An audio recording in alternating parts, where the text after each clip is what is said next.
This is ESPN on ABC. We are minutes away from the Big 12 championship game, live from AT&T Stadium in Arlington, Texas, site of a conference championship game, as we have a triple header here on ABC. And if you're wearing purple, you're in the right place. Chris Kleiman in Kansas State trying to end Sonny Dykes' undefeated run at TCU. Welcome to the studio. Dan Mullen, Booger McFarland, Kevin Nagandi here with you. We expect a lot of offense. Don't sleep on the defense. And the line keeps on moving here.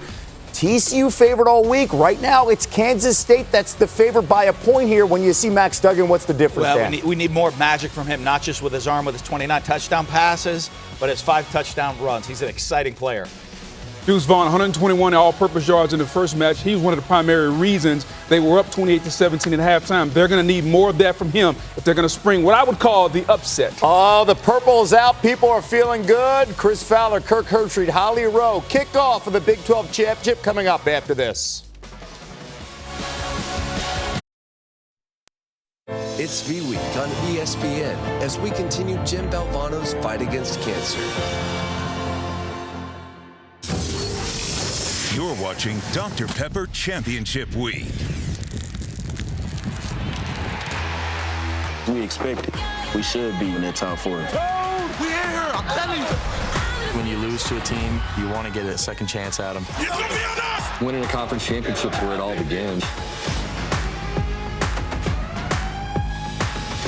Welcome to the heart of Texas, where a title and a trophy are on the line. And if you'd said 3 months ago it's going to be TCU and Kansas State fighting for it, they'd have said, you are crazy.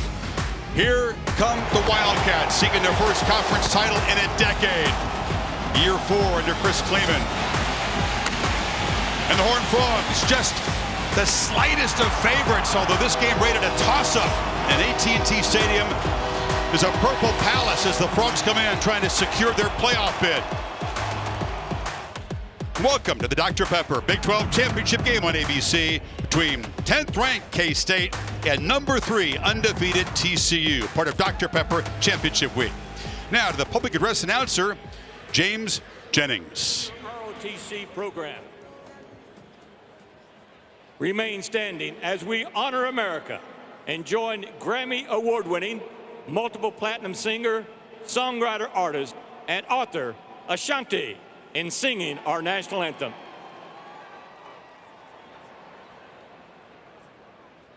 Oh, say, can you see by the dawn's early light what so proudly we hailed at the twilight's last gleaming, whose broad stripes and bright stars through the perilous fight o'er the ramparts we watched were so gallantly streaming, and the rockets wrecked alive, the bombs bursting in air gave proof through the night that our flag was still there.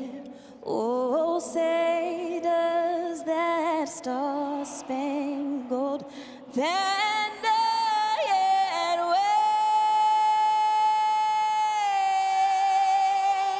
wave for the land of the free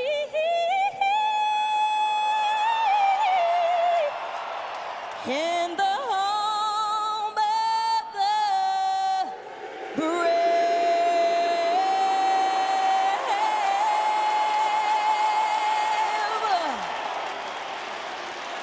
Great environment inside this beautiful building, and welcome to Championship Saturday. Chris Fowler, Kirk Herbstreit, Holly Rowe will join us. So you got the Horned Frogs, then you got the Georgia Bulldogs, Michigan Wolverines, 1, 2, 3 in the CFP, trying to stay perfect and secure their seeding, wondering if they even have to win these games. It's a weird backdrop. I mean, everybody's talking all week, especially now with USC losing last night. I think you have Georgia and Michigan clearly secured, and after last night, I think really TCU's in a great spot as well. Nonetheless, you put the playoff to the side. It's about winning a championship, right? This is what these players and these coaches work for, from really winter conditioning in January to right now, to put yourself in a position 4 quarters from winning a ring and winning a banner that you'll forever remember and being a champion. It's been a while for both teams. Kansas State picked 5th in the preseason by the media. TCU picked 7th. They met in Fort Worth in October. Deuce Vaughn of the Cats sprinted to a 28-10 lead, then a total turnaround, a patented Max Duggan comeback. That was the go-ahead touchdown to Johnston. Really a microcosm of what this year has been like for TCU, where they found a way to come back and win games in the second half, and why they believe they can win in any circumstances, no matter how many they get behind. But it was a different in half. First half was all about Kansas State. In the second half, TCU found their way. Max Duggan trying to navigate his way to New York. He's certainly a Heisman candidate.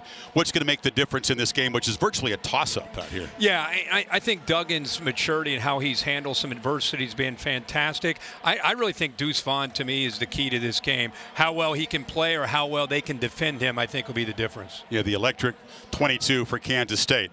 Sonny Dykes is the perfect coach to keep his guys grounded. He is measured. He is consistent. He is low-key. Here's his pregame speech to his team. Don't get too high. Remember, something good happens, play the next play. Something bad happens, play the next play. We know what this is. It's going to be a 60-minute slugfest. Okay, so prepare yourself to play your tail off and do your job for 60 minutes. All right, have a great time playing. Remember now, we got a little bit of a wait once we go outside. Then fight your ass off for the guy next to you, okay? Oh, yeah. All right, proud of you guys. Let's get a win on 3. 1, 2, 3. Win. Games in this conference always seem to come down to the last possession. The 60-minute fight is what we all expect. To Holly Rowe. Well, guys, the smallest player on the field today may have the biggest impact for Kansas State. Deuce Vaughn grew up as a kid, 5'5", 5'6", wasn't sure if he could do it at this level, but he got a call from the NFL Combine one day where his dad is a scout. It was Darren Sproles on FaceTime trying to give this young man some encouragement. And now, wouldn't you know it, here he is at his alma mater at K-State doing the type of things that Darren Sproles did. He said sometimes when you're small, hope dwindles if you don't see someone that looks like you that's doing it big. Here he is with a chance to win a championship and that hope alive. Yes, indeed, every man's a Wildcat, and that encouragement has him on the field today playing as big as anyone in purple. That's right, Holly. Small but powerful and prepared. His dad, Chris, is a scout who works in this building for the Cowboys. Can they stop 22? Can TCU's passing offense, which has a healthy Quentin Johnston, that's a big difference today. Yeah, not only is he healthy, this team is healthy. This is the healthiest TCU has been all year, and a lot to do with the season and the run that they've been on. So TCU will boot it away. Luke Laminack kicks it off, and Malik Knowles, a dangerous return. One of the top receivers in this K-State team is deep, but he will bring it out from 2 yards. Knowles, a long strider, will get out near the 28-yard line, and we'll see this K-State offense go to work with Will Howard, who was not the starter at the beginning of the season. Adrian Martinez went down with a leg injury. Howard stepped in. Different kind of quarterback than Martinez.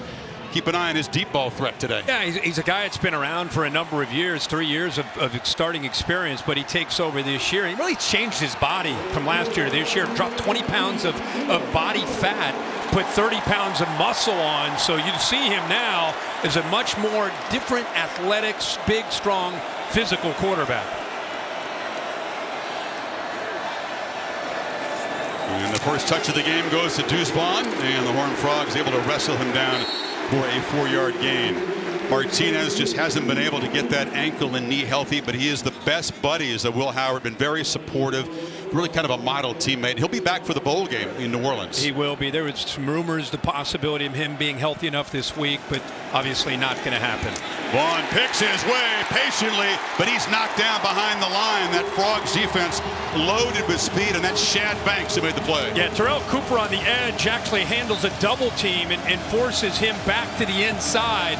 Really good job on the edge of that defense. Watch him force this back inside, and then you're able to clean it up there with Shadrick Banks. So a quick 3rd and long for Will Howard. 4-receiver look. Frogs actively going to drop back and play coverage here. Howard has time, delivers a long throw, and the catch is made in the sidelines. First down to Phillip Brooks. How about this throw? How about this throw to open the game? Left hash all the way to the far sideline. On a line, if that ball hangs in the air, it's out of bounds, and no chance for Brooks to bring that in. But he throws it with that kind of velocity and able to get the feet down for the first down. Great route as well. Yeah, he's known for his precise routes. Very reliable receiver, Phillip Brooks. They'll pitch it to the edge, and that's the catch made by Cade Warner. Of course, the son of Kurt, he's trapped behind the line. It was a good job there by the defense flying around. That time you saw Hodges Tomlinson just shot out of a gun there, getting upfield, didn't make the tackle, but affected the timing. Boy, Phillip Brooks that time, not just the route, but the awareness to know to go beyond that first down marker to be able to get that ball. So when he catches it and steps out of bounds, they get the first. Vaughn on 2nd and 10 makes a cut and is knocked down. We don't see Johnny Hodges, one of the key members of this TCU defense, a transfer from Navy. The linebacker has been battling a hamstring injury. Yeah, but we do see Banks step in for him. You and I were in Austin a few weeks ago and had this TCU team, and that night, if you remember, D. Winters, because of the week before, had an injury that he sustained, or actually was kicked out of the game before, so he had to sit out the first half. Banks stepped up that night and played really well. So I think even with the injury here tonight, I still think they feel good about Banks. Need 5 on this 3rd down. Howard has protection, another long throw, and it's incomplete. Josh Newton was covering Malik Knowles. He did not work his way back to the sideline, and here comes the Wildcats punt team. Good coverage, just not quite on the same page there. You know, usually early in the game, you're just kind of getting a feel for the speed and the tempo, what the defense is doing. Kansas State, even though they don't move the ball downfield, got to be happy with getting the ball in a position to be able to put TCU back with a good punt here. Typically a pretty fast starting offense. They've scored touchdowns on 8 of their opening possessions this year. Ty Zettner's busy, handles the punting, the field goals, and the kickoffs. Tay Barber drips back and makes a catch at his 2-yard line and is able to work his way back to the 8. A risky move, lost track of where he was on the field. So Max Duggan and the Horned Frogs backed up for their first possession here in Arlington. Max Duggan certainly embodies resilience. He's a coach's kid, pressed into duty as a freshman, and he took his knocks. Had a heart procedure in 2020. 16 losses as a starter. Wasn't the day one starter here. Chandler Morris came in from Oklahoma. He got hurt in the opener. Duggan has taken over, and he is now a strong Heisman contender. 29 touchdown passes. He's thrown just 3 interceptions. Yeah, game against Kansas State, 280 through the air, 3 touchdowns. Comes in with a lot of confidence and belief in these players around him and in his system in the first year. And a strong running back to feature today, Kendra Miller, almost 1,300 yards. Picks up 3 in his first carry. Well, we have 2 great backs tonight. You know, this conference has great running backs this year, and these 2 most certainly would be near the top. As much as these offenses can hurt you through the air with these quarterbacks, of course, it all starts with the line of scrimmage and being able to establish that run game.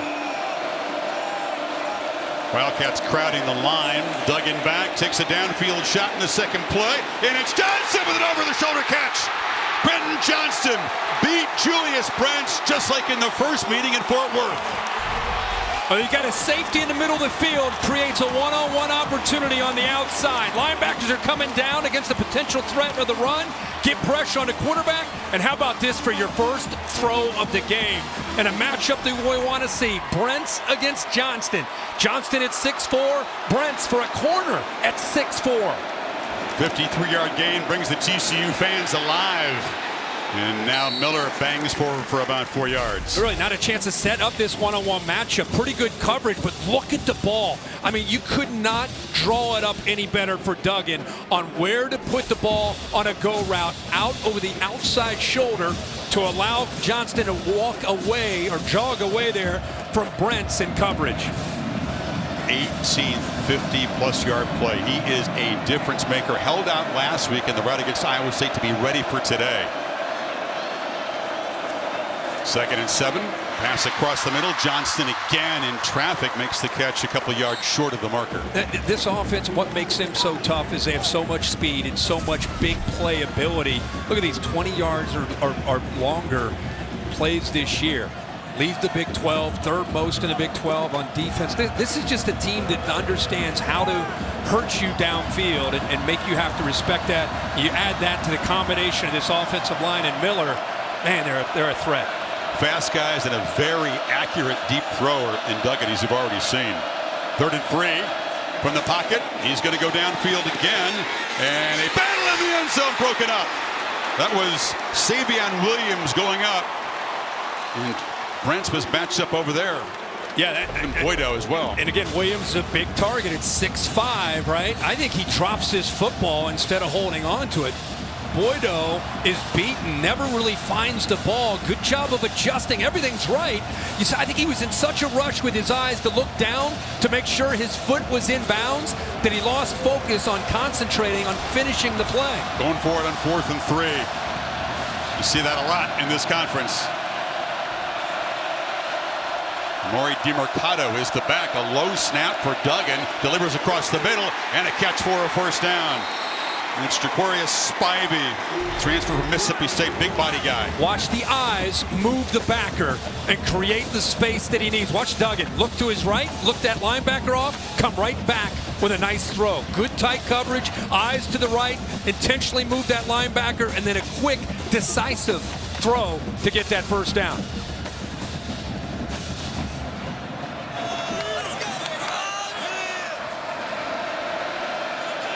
First down from the 25.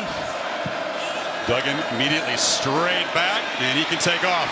He's an effective scrambler, can be a tough guy to tackle, but flying up to make the play is the safety, Josh Hayes, who slings him down at the line of scrimmage. And they're mixing up some man, some zone. This time they're going to play zone. When you play zone, it allows those backers and safeties to keep their eye on the threat of a quarterback who's an athlete to run. So they know that he's taken off, and they are able to clean it up in a hurry. Great play there by Josh Hayes. The fans wanted horse collar, but Bill says up here, Bill is helping us out, says no, he was a good clean play. Clean play. He grabbed from over the shoulder. He did not go to the back and grab down. Miller back in the game. He's got the football and a second and long run. He's knocked down at the 24, so third down coming up. The K-State secondary playing shorthanded. You saw Hayes make the play moments ago. Kobe Savage, Sincere Mason, two key guys at that position out injured today. Yeah, and I think what they're trying to do right now is be incredibly aggressive, shooting backers, trying to hit some gaps. Everything that they can do right now to try to slow down this electrifying offense. To get him to third down, this is a big play here early in this game. The gain on this play could dictate whether or not Dykes again chooses to go for it on fourth down. Wildcats bring some pressure. Duggan under fire, delivers across the middle, and the catch is made. Another first down grab. That's Jared Wiley, the tight end who really hurt the Cats in the first matchup. Just talked about the backers, right? They're bringing backers. Watch how calm Duggan stays. Sits in that pocket. I mean, you're talking about a lot of pressure there by Moore, but sits in there. And again, there's the accuracy. This is where Duggan has changed so much. As a guy that's played a lot of football, the game is slowed down and allows him to make great decisions and great throws with accuracy. From the pocket, plenty of time. And trying to make the catch while sitting on his back is Wiley, who had 5 catches and a crucial touchdown. The Cats better account for him today. Big fella goes down, but look at this. It's like something you do in practice, but he's out here in front of, I don't know how many people, 80 or 90,000 people on national TV in a ho-hum little positive game there on 1st and 10 by the big man, 6'7", tight end, the transfer from Texas. Empty backfield, DiMercato split far to the left. It's a run all the way. Duggan around the end, lowers the shoulder. He's not a slider. He seems to invite contact. Boydo got in his way, but the ball's at the 3. They put 4 receivers, see him up there at the top. 4 receivers moves a lot of defenders into the field, back into the boundary where you have some numbers, and Chris, you say it. He's got the numbers, and then he's got a toughness about him where he knows that his safeties and corners are going to come up and hit him, and instead of running out of bounds or sliding, he just lowers the shoulder and gets a couple more yards. Fewer rushing yards this year than in any year in his career, but he knows in a big game he's going to tote it, especially down here in the red zone. Yeah, we met last night with Garrett Riley, and he even talked about the importance of having that QB threat, running the football, that +1 that puts a lot of pressure on a defense. On 3rd and 1, Dykes was sprinting down the far sideline to call a timeout. Kevin Marr in charge of this Big 12 crew. Call their first timeout. All right, Horned Frogs knocking on the door when you come back.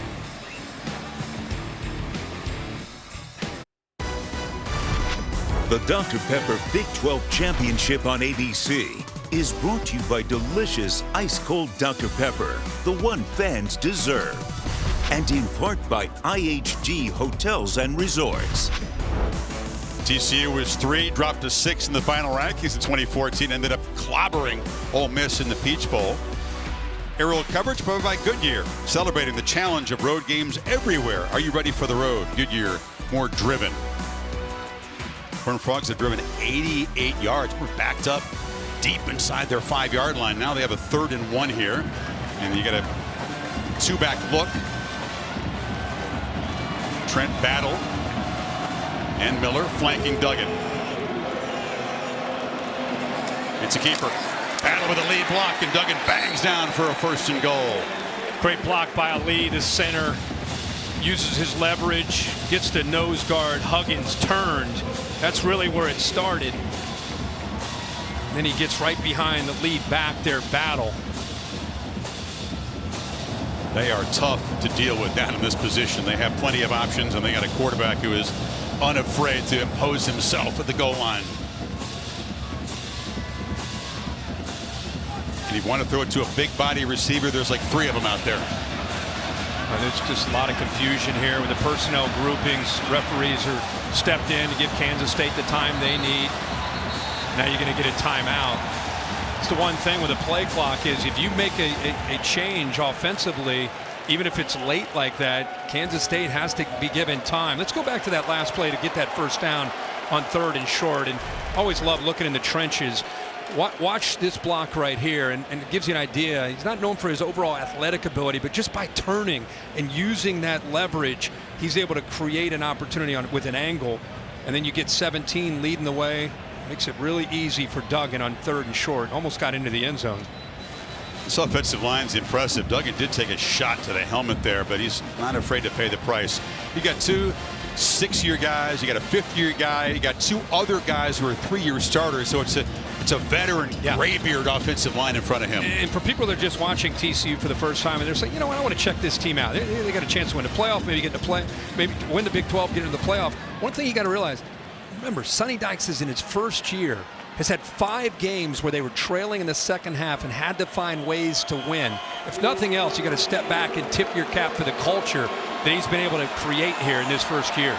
Miller the back, it's Barber in motion, and he's going to throw for it, and touchdown TCU. Tay Barber came in motion, got back to the flat, and what a drive for Duggan and the Horned Frogs. You know why he does that? You go to that motion is because watch the adjustment here by him moving into the inside. They have to, now you get a matchup you want. Now you got a little hesitation there and a matchup that you want. So pre-snap motion, you make the defense have to adjust. Now you have Barber, who's so quick with change of direction. And how about the throw by Duggan? Like a shortstop, just flipping it out there in the blink of an eye to give his guy a chance. Griffin Kell, who has been heroic at times when needed this year, on for the straightforward PAT, and he knocks it through to the 53-yard downfield strike on their 2nd play to Johnston. Sets up a grinding drive, almost 7 minutes, 92 yards and 13 plays. Horned Frogs draw first blood. All-State playoff predictor has never looked like this on Championship Saturday. The near certainty for Georgia, Michigan, and TCU reflected the fact that the algorithm doesn't think either of those teams needs to win to be in. Ohio State sending a big thank you to Kyle Whittingham in Utah. Yeah, and I think TCU, in my opinion, could be right up there at a 99 themselves. And the big news last night, as you said, USC losing. Utah wins another conference championship out west and heads to the Rose Bowl and opens up a spot now. Knowles receives it on a couple of hops here and manages to navigate out across the 20. Championship Saturday continues after our game on ABC. Tulane, a team that went on the road and beat Kansas State 17-10 in September, takes on the Golden Knights, and in primetime Clemson and the Tar Heels battle for the ACC championship. Orange Bowl on the line there tonight. Interested to see in Charlotte which team responds, who can get ready to go. Both disappointing losses last week to rivals, and now playing for a conference championship. Just think what happened last night, all these other results last Saturday. If both of those teams win, they could have been playing potentially for a shot to get in to the playoff. In the new 12-team format in 2 years, they will be right. For a spot. So can the Cats respond here? Very delayed play, a slow developing play as Vaughn takes it and works his way to the right for a couple of yards. We mentioned the early loss to Tulane, but Kleiman has been rock solid, and they do it in some ways the Snyder way. They lead the conference in turnover margin. Yeah. A couple of big wins over Oklahoma, and they destroyed Oklahoma State, shut them out when they were in the top 10. They have firepower, but you're right. It still feels like Bill Snyder has his fingerprints on this team, and Kleiman's done such a good job of bringing that same approach. Field position, turnover margin, few penalties. A lot of time for Howard. He steps up and launches downfield, throws in a heavy coverage, and it's almost intercepted off the fingertips of the safety, Mark Perry, but he shows you the arm strength. Well, and he's just late. You know, he's got a one-on-one matchup that you'll see, and I think the big thing that he feels that once he steps up, he's looking right here. He's got an open field, so he thinks, okay, I got a shot to take, but he's late, and the ball hangs. It allows the safety to come over. You have two defenders back there, almost like a fair catch. Kansas State catches a break that the ball's not picked. Joe Gillespie, the defensive coordinator, hopes his guys can get off the field right here on 3rd and 8. Howard again has time, delivers into traffic, and it's broken up beautifully by Josh Newton, who came in front of Warner, and here comes the punt team again. Well, he started on his right, kind of looking towards that wheel route. Watch 22, Vaughn down to see the quarterback looking, really can't find anybody open, and if he puts that ball over near the sideline, I think there's a chance that he converts with Cade Warner. Howard just 2 for 5 and 8 yards in the early going, and Deuce Vaughn has been corralled in his first 4 carries. Zentner, not his best boot. It's going to bounce way in front of Barber and have it check up there. So TCU back to work, and our sports injury analyst Marty Jaramillo is keeping a close eye on the condition of Quentin Johnson and that ankle sprain for recent weeks. Talk about the injury, Marty, and why it's taken time to get him back in the lineup. Yeah, Chris, this right ankle sprain has really lingered. Why? Because these injuries take time.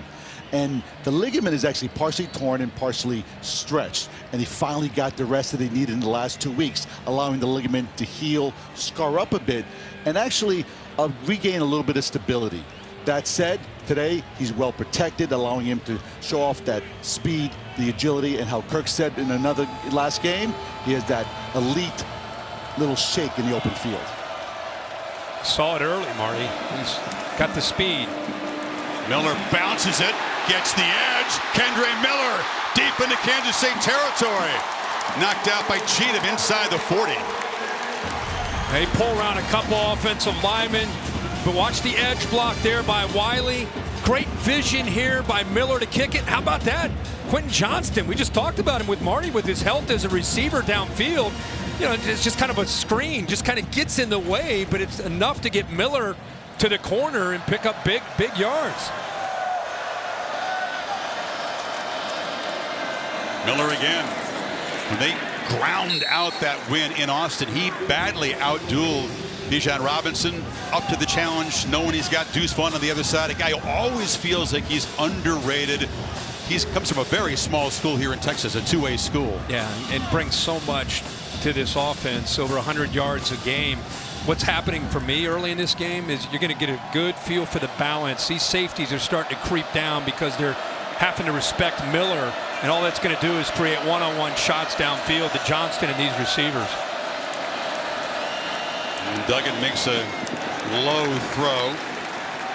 Darius Davis, the speedster, the return weapon, was in the neighborhood, but kind of a virtual throwaway there. It just wasn't open.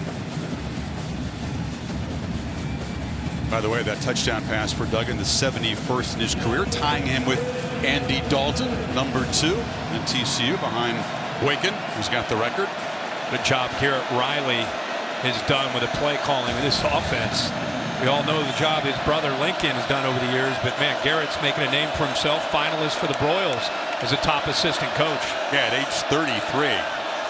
Lead 7 1/3. Duggan launching. Jordan Hudson goes up, jump ball broken up nicely. That was Boydo defending at the 2-yard line, and it's 4th down. Well, you get man-to-man. We got a player down. You get man-to-man. Watch this safety have to run with a receiver. Now you know you got, once you see this safety clear out, oh, I got it. I got the shot that I want. We just said they're going to take these shots downfield. Pretty tight coverage there by Boydo. He went down hard, and did. Looks like that right shoulder, Kirk. They cannot afford more injuries in the secondary. We talked about how short-handed this crew is. Yep. You got dudes pressed into duty, playing a little bit out of position, and this is an early concern for this defense. Yeah, ball is underthrown. Heck of an effort to try to come back and make the play by the true freshman Hudson. And you're right, he just didn't have time to get his hand down to protect himself. Really, a couple safeties already. Saw a shot of Mason there, who's out. Mason and Savage, the safeties are down. These are 2 pretty healthy teams, except for the secondary of Kansas State. That's the one area in this ball game where they're very short-handed. And let's face it, if you're going to make a run to a championship, health is a big part of it, not just in Big 12, but all over the country. He's favoring that right shoulder as he gets up. Holly? Well, guys, the athletic training staff right now doing a ton of tests with him to see if he has grip strength and if he can move that hand and grip well. He is moving his hand, he is gripping, but they're going to further evaluate him right now. But the initial diagnosis looks somewhat positive as he's able to move that arm. Fingers crossed, Holly. Hopefully he'll be all right after he comes out of the tent. Well, here's Griffin Kell, living his dream. Grew up a TCU fan. Both his parents are TCU grads. He, of course, was the hero with the sprint-on walk-off field goal against Baylor. He banged a 54-yarder last week against Iowa State. Now trying from 55 in these perfect kicking conditions. It's a bomb. Let's see what he's got. He was not getting through from this distance in warm-up.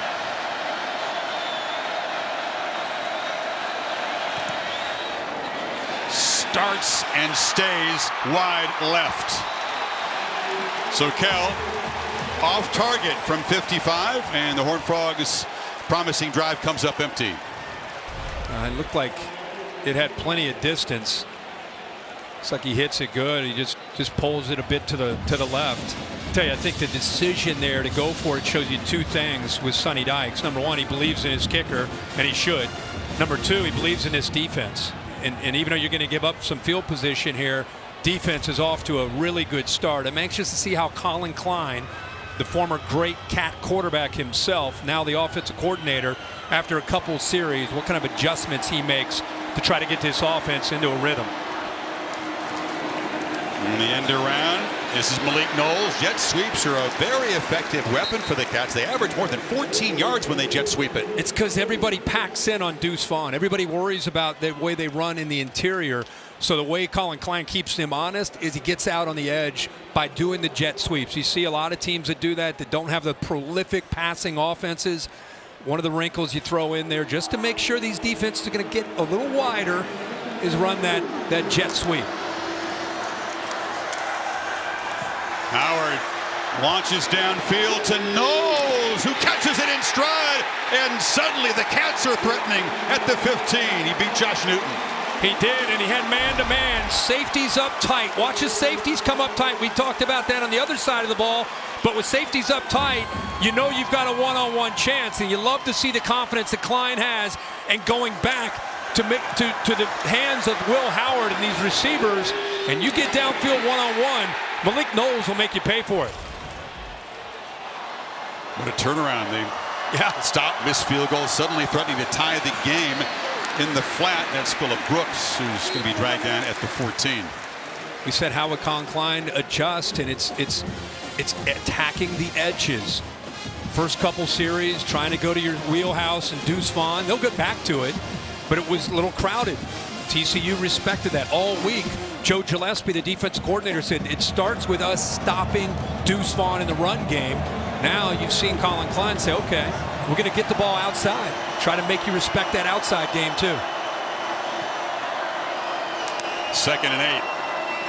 Howard has protection. End zone. Ooh, dangerous throw. Tracking across was the safety Perry, and it's 3rd down. Wow, he thought he had, watch the safety here. He thinks it's a too high look, but the safety on the left here, Perry, watch how quickly he comes over. Bang, right now he knows he's thinking either separation from the football or an interception because he got there so quickly. Howard never saw him, and he caught a break. Got there quickly. The hands a little bit late. It would have been a pick. Final minute of this first quarter. Cats need 8 on 3rd. Vaughn makes a cut and is knocked head over heels, somersaulting down to the 11, hit by Millard Bradford. So it's 4th and about 1.5 yards. Wow. Back to the edges, and instead of Deuce Vaughn in the middle, good block on the perimeter. Sacrifice your body at 5'6". Full flip. Gets up, no problem. They're going to go for it here on 4th and short. Howard under center. Vaughn lined up 6 yards deep. Gonna throw for it, flip it in the flat, catch made. Sinnott leads, touchdown. They snuck the tight end down. What a response by this Wildcat offense. No doubt about it. Number one, you love the call and the decision to go for this. And I love the call from Colin Klein. Bringing Sinnott from the right side where he is the play fake all the way to the left side. So often in the NFL and college, that receiver gets lost.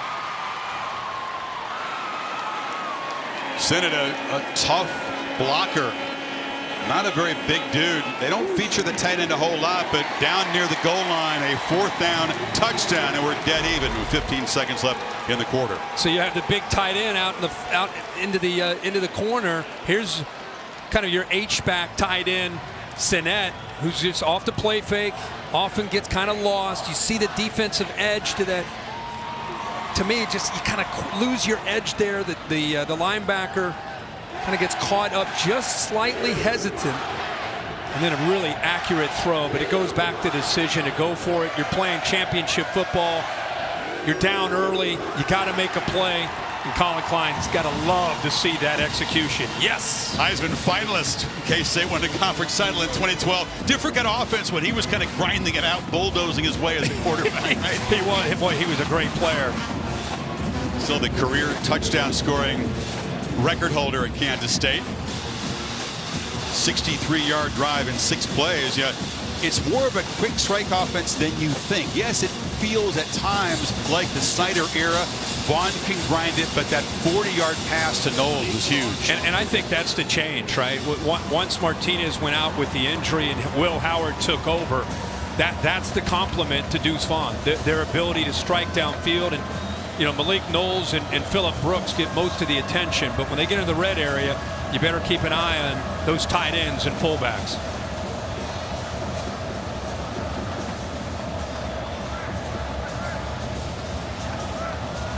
They try to keep it away from Darius Davis, who's got 6 returns for touchdown in his career, 5 of them with the punt. Zentner boots it so deep, but Davis is going to give it a go. Brings it out. Goes right up the middle of the field and shows his speed. I think he caught the coverage team by surprise there. They'll set up at the 34-yard line. So Sonny Dykes comes over from SMU. He was an analyst under Gary Patterson here 5 years ago, but in his first year, 12-0. First Big 12 coach to do that.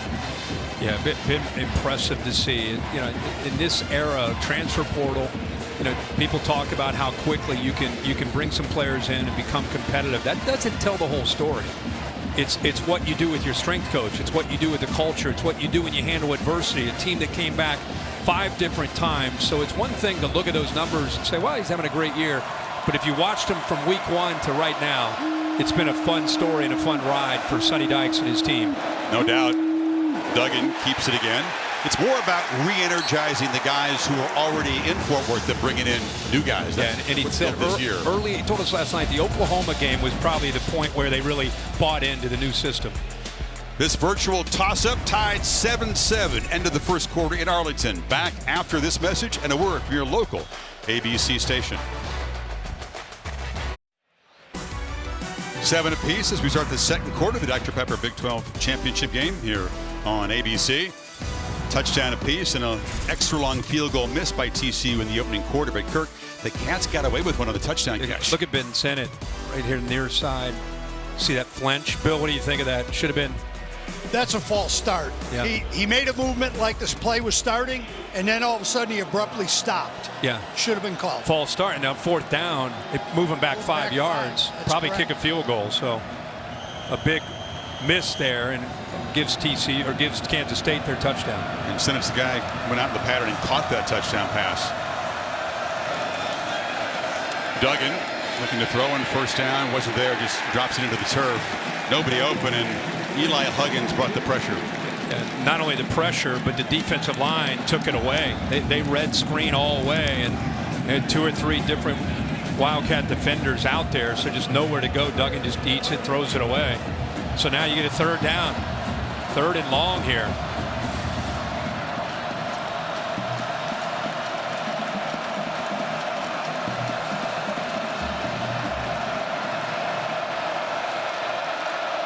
Pats fans making noise. Empty backfield. Play clock at 4. Duggan has time, but nobody open, and now will launch downfield, and it's over the head of Savion Williams, who was open, but it's a quick 3 and out. Well, watch, they're just going to rush the 3 here. You got a safety back to be able to help down that sideline. Good coverage. Obviously, with just rushing 3, he's got time. There's the safety back there. Would have been a tight squeeze to be able to get that ball in there. But he does try to get it in. Good job by the freshman Payne being there to help out. Jordy Sandy, the Aussie who turns 30 in spring, is back to punt, and this time they did not miss the flinch on TCU. And back Sandy up 5 yards.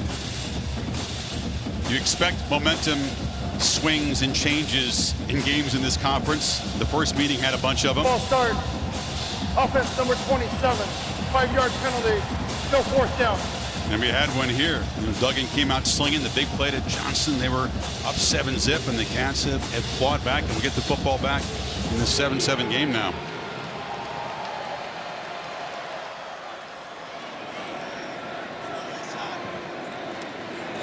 Sandy sends it away. Phillip Brooks retreating. It's a good boot at the 21. Tries to get the edge and is going to be ushered out on the far sideline at the 35. Here's that last Wildcats drive. They needed to get on the board and have an answer, and they delivered here with Will Howard. Big shot downfield against man-to-man. Malik Knowles is able to get that separation. Get Deuce Vaughn out on the edge and set up a 4th down and short. They get aggressive play action. Ben Sennett out into the edge, gets away from the corner, Josh Newton, and into the end zone for that touchdown to tie it up. Kansas State has really settled into this game on both sides of the ball.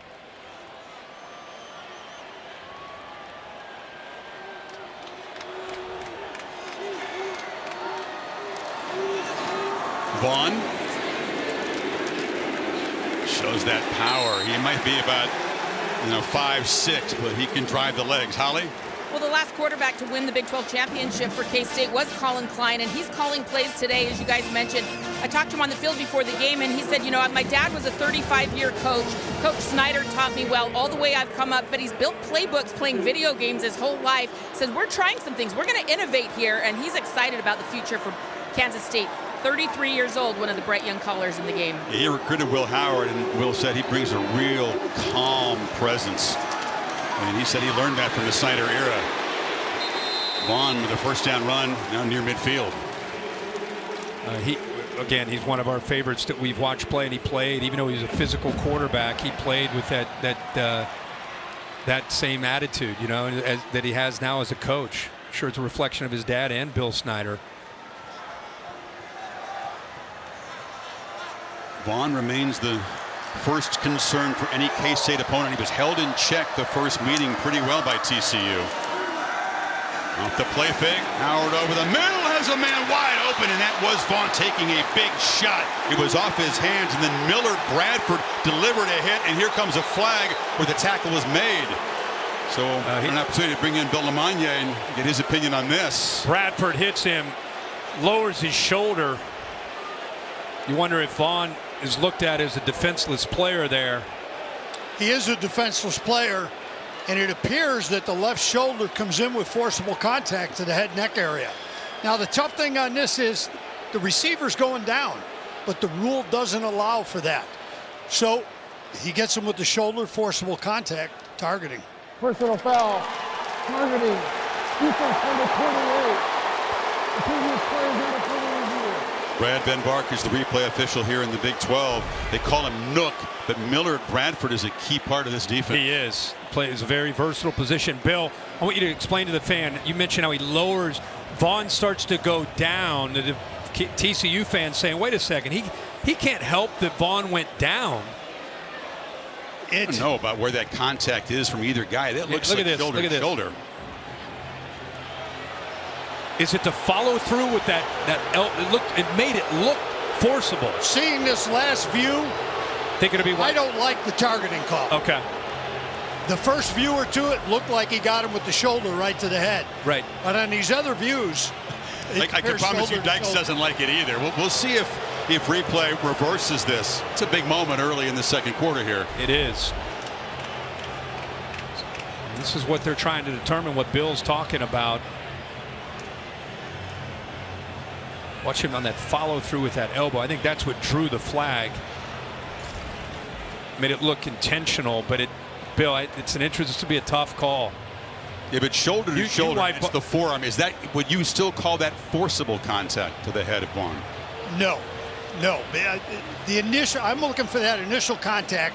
That was shoulder to shoulder. Now, does he end up with some contact to the head? Yes, but that wasn't the initial contact that caused the blow. If that's all they called was the targeting, and they take the targeting away, there's absolutely no penalty. Wiped. It's wiped away. Now, if you called something else with it, it'd be different. After further review, there is no foul for targeting. It'll be second down. So no targeting and no penalty. So the ball will be placed back in K-State territory at the 47. How great is it again to have Bill up here to navigate through that? The rules are so complicated, and I think for fans at home, you know, we always get messages. We talk with officials. People at home don't understand it. So, Bill, we appreciate I'm glad we have Bill. I'm even more glad we have replay, though, to fix that kind of thing. Replay combined with Bill. Well, I tell you, though, it fooled me on the initial hit. That's what I thought the initial hit was targeting. Yeah. That's what I mean. But we got it right. End of the day, we got it right. We move on. Here we go. DJ Giddens spelling Vaughn, who was hit so hard there a minute ago. This is Warner on the edge, has a block, but a quick move up by Bradford is relieved to be still in this game. Yeah, absolutely. And they keep going back to the edge. That's their adjustment. First couple drives, they weren't working the edges as much. In fact, not at all. And then these last couple drives, now getting the ball out there, not just to pick up some easy yards, but to be able to set up other aspects of their offense. Two receivers stacked to the left on 3rd and 7. It's Knowles off to Howard's left. Howard's looking that direction, slant, and it's broken up nicely. Tried to squeeze it into Knowles, and Josh Newton said, 4th down. Josh Newton has been a great compliment to Hodges Tomlinson. You look at the two corners together, and they are fantastic. You know, he's probably anticipating a move to the inside. You can see with Brooks there, it's almost like they're trying to set up a screen or a rub. But a great job by Newton being in position and tight coverage there on Malik Knowles. Newton arrived this summer from Louisiana Monroe. You said a great compliment to Hodges Tomlinson, and he has been an important part of this defense. You love the corner tandem with the Horned Frogs. Frees up that defense to take risks. And the punt by Zentner, hit high with backspin, and he's going to check up and then finally be down at the 7-yard line. So Horned Frogs take over in this tie game, backed up inside their own 10. Well, TCU got off to a great start here initially. Took a shot downfield to their go-to guy, Quentin Johnston. Made a big play. Set up eventually his 4th and 2. Look off the linebacker. First down. And then to finish off that drive, great job of recognizing man-to-man. They get the switch by the DBs, and they get the touchdown to Barber. So the last 5 plays, 0 yards. After a hot start, Duggan was 6 for 7. He's missed 4 in a row. Last time they started at the 8-yard line was that grinding 13-play touchdown drive. Duggan took a look, escapes on the edge and finds a man and zips it off there to Savion Williams. You know, one of the shots they took downfield before they settled for a field goal that they missed was to downfield, and Boydo defended. He hurt his shoulder. He went out of the game. We had seen 35 Keenan Garber, who usually wears 1. He's wearing 35 today. He's now out. Now we got true freshman Jacob Parrish. So got somewhat of a situation developing there at corner for Kansas State. A lot of big bodies to defend in this TCU passing attack. Miller on the delay just jumps over 2 men. There was a potential tackler and a blocker. He hopped both of them, and the play is made at the line of scrimmage. How about you got a pulling guard, and how about a corner? This is a corner right here. Watch the guard come around and watch what happens to the guard Lance when he comes around against a corner. Bang! Blows that play up. Sacrifice your body as a corner to make that no gain. Great play. Sets up a 3rd and 3.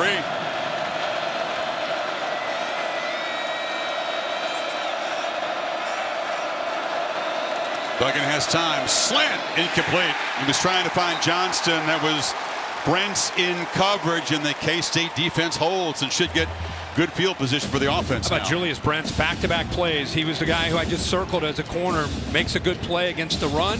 Comes right back against their top receiver. We talked about this being the matchup. 6'4" against 6'4". How many 6'4" corners are there anymore in college football? That might be the only one in the country, but showing he's got not just the toughness, but the range and speed to stay with Johnston.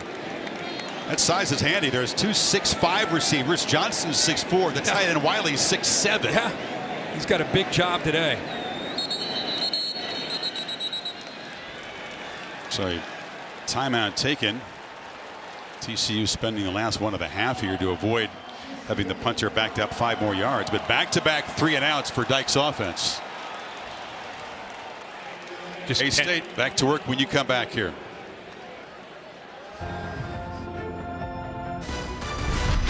The Dr. Pepper Big 12 Championship on ABC is brought to you by delicious ice-cold Dr. Pepper, the one fans deserve. 2012, Bill Snyder with Colin Klein at quarterback tied with Oklahoma. They won the conference title head-to-head. This defense has done its job.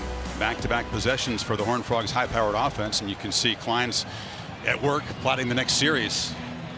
Done a good job of adjusting so far. Sandy collects the low snap.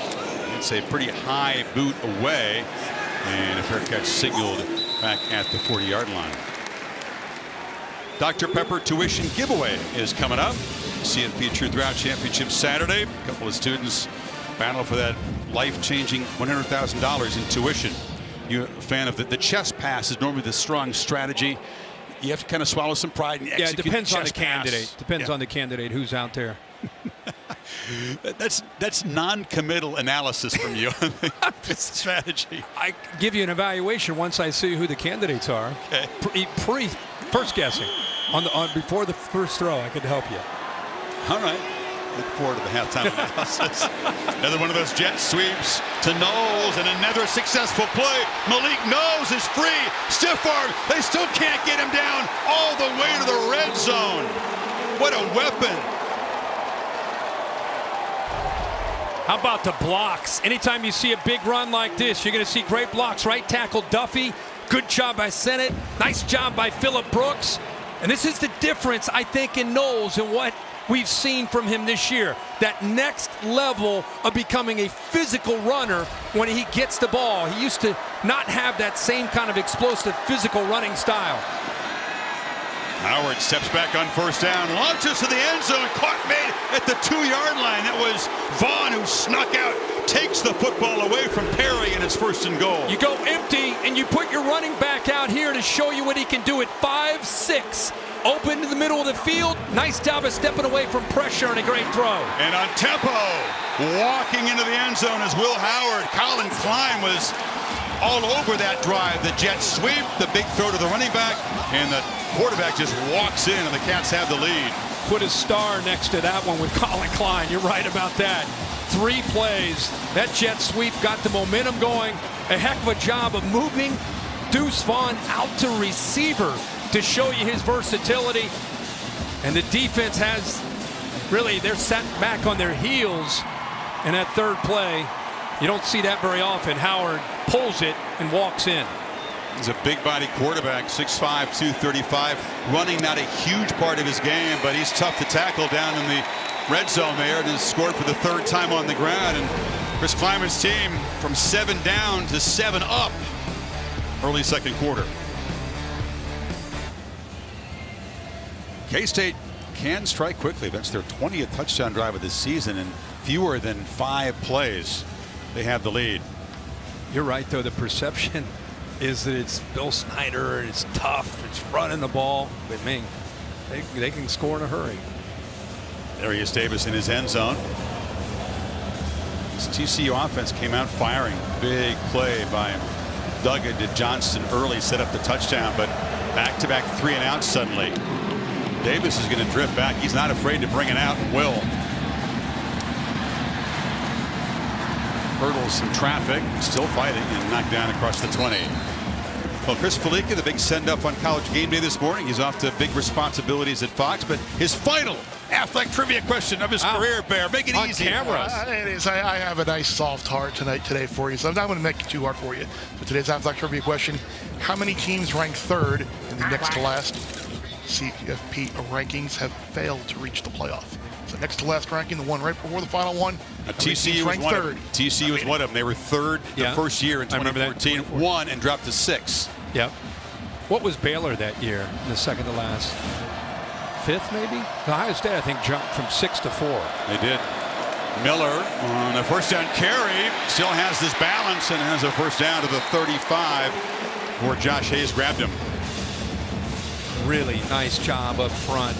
Avila, Ali, left guard and center, combination block, opened up. Wiley pulling around. Good execution, best play we've seen in the last few drives to start this drive. Duggan the first down throw over the middle. It was over the head of Tate Barber.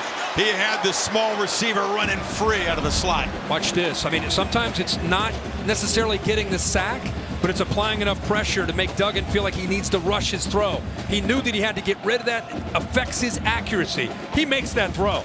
If there's protection here and Mott doesn't come after him that quickly, he's able to take maybe one more hitch and put that ball right on the money. TCU misses a golden opportunity there. A couple of natives of Iowa colliding there. Duggan and Mott. So off that missed chance. 2nd and 10. Cats twisting up front. Duggan backpedals and delivers incomplete. It was a hot bullet across the middle for Spivey. Jacob Parrish, the true freshman, pressed into duty, was in coverage.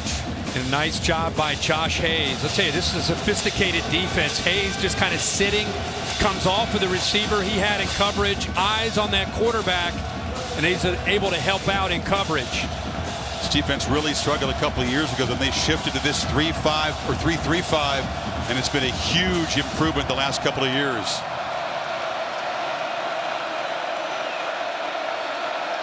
Cats fans are roaring now. 3rd and 10 for Duggan, and the play clock, but they don't have a timeout. They have used all their timeouts in the first half. Just gets it snapped before the flag. Steps up. Can he get there with his legs? No. He's going to be stopped short. Tackled by Daniel Green, and this Wildcat defense with another stop. Chris, I think you bring up a great point. Watch Tay Barber. Look at him. The play clock's down to 4, down to 3. Barber's still sitting there trying to get what? So that affected the timing. They couldn't use the timeout. Receivers not on the same page. He snapped that ball, and his receivers really weren't sure. They didn't have confirmation on what the routes were. This TCU offense looking very unsettled. Credit K-State's defense. You just have not seen this a lot for the Horned Frogs on offense this year. And Sandy's punt fair caught at the 24-yard line. All right, Chris. I know TCU is one of them, so the answer is at least one in 2014. Well, the answer to that is athletics for your question. How many teams ranked third in the next to last college football playoff rankings missed the playoff? It is one. We got They're the only one.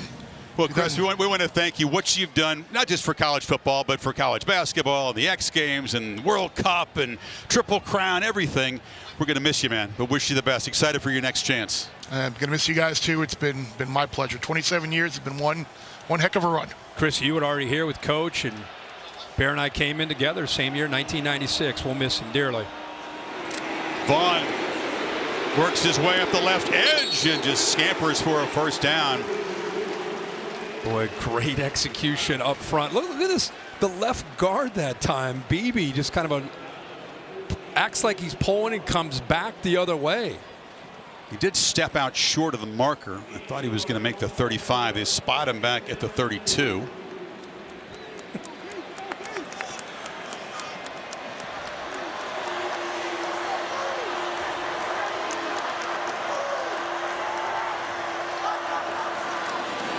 They fake it to him. Down the middle, Howard launches, and it's his turn to overthrow a wide open receiver, and that was Cade Warner. Well, they keep walking these safeties down. They keep giving you these shots. Look at the safeties. You have 2 of the tight ends are going to go to the outside here. Cade Warner works from the outside to the inside, and he gets a one-on-one matchup with a flat-footed safety and got behind him in a hurry. Bradford not really anticipating Cade Warner coming from the outside to the inside. They had the matchup they wanted. Took a shot there on 2nd and short. Cats just 1 of 5 in 3rd down. They need 2. Howard wants to throw for it, and he does. Here's Warner settling in and making a catch to the 38. Ollie? Guys, this is a big development right now. Malik Knowles, who on the last series we saw have that big long catch down the sideline, he got up from that awkwardly and limped back onto the sideline. Right now he's sitting there being consoled by people. I've not seen athletic trainers talking to him, but it doesn't look like he'll be able to return. They don't give injury updates, so I'll try to keep you posted with what I'm observing, but this does not look good. Wow, Holly, that's tough. When teammates come over to hug you, it's a nice moment, but it's not a good sign. He comes from 15 minutes away from AT&T Stadium in Mansfield, Texas. You've seen him make the big play as a receiver and a runner. He's also a leader of this offense. We talked about, I don't know if anybody's improved more from last year to this year than Malik Knowles with what he does with the ball after the catch. We just talked about on that jet sweep, how physical of a runner he's become. Now Cade Warner, who's been in that 3rd receiver more in the slot, now you're going to see him have to be the guy, Kurt Warner's son, opposite of Phillip Brooks. This is Brooks who comes in motion. Hand it off inside, and it's DJ Giddens plowing ahead. A physical back. Good compliment to Deuce Vaughn, and it'll be 3rd and short again. Yeah, and I think we saw Deuce Vaughn line up at receiver. I think you'll probably potentially see a little bit more of that. We've got a player down for Kansas State. Looks like it's KT Leviston, the starting left tackle. Injuries beginning to pile up for the Cats, who lead by 7. 6:44 to play before halftime.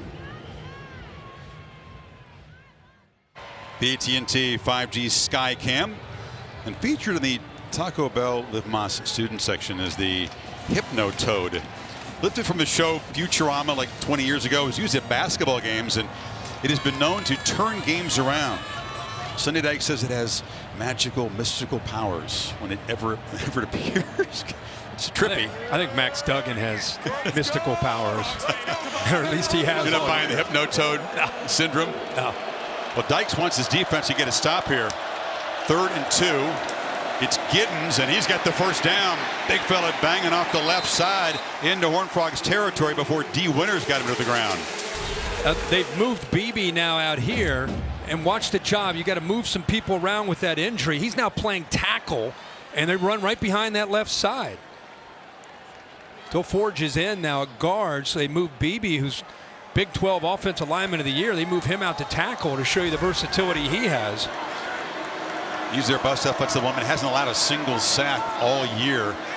You're about to see his versatility. Fresh set of downs. Gonna feed Giddens again. It's a definite change of pace. He just runs downhill for 6. Again, right behind that left side. Leviston goes out, and hopefully he's able to come back. In the meantime, they're trying to hold it down on the left side. A little double team this time.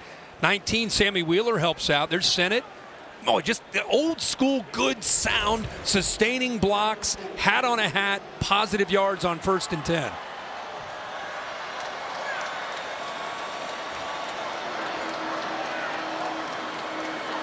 Howard checks with the sidelines, motions Warner back in, and has immediate pressure, and he'll be dropped.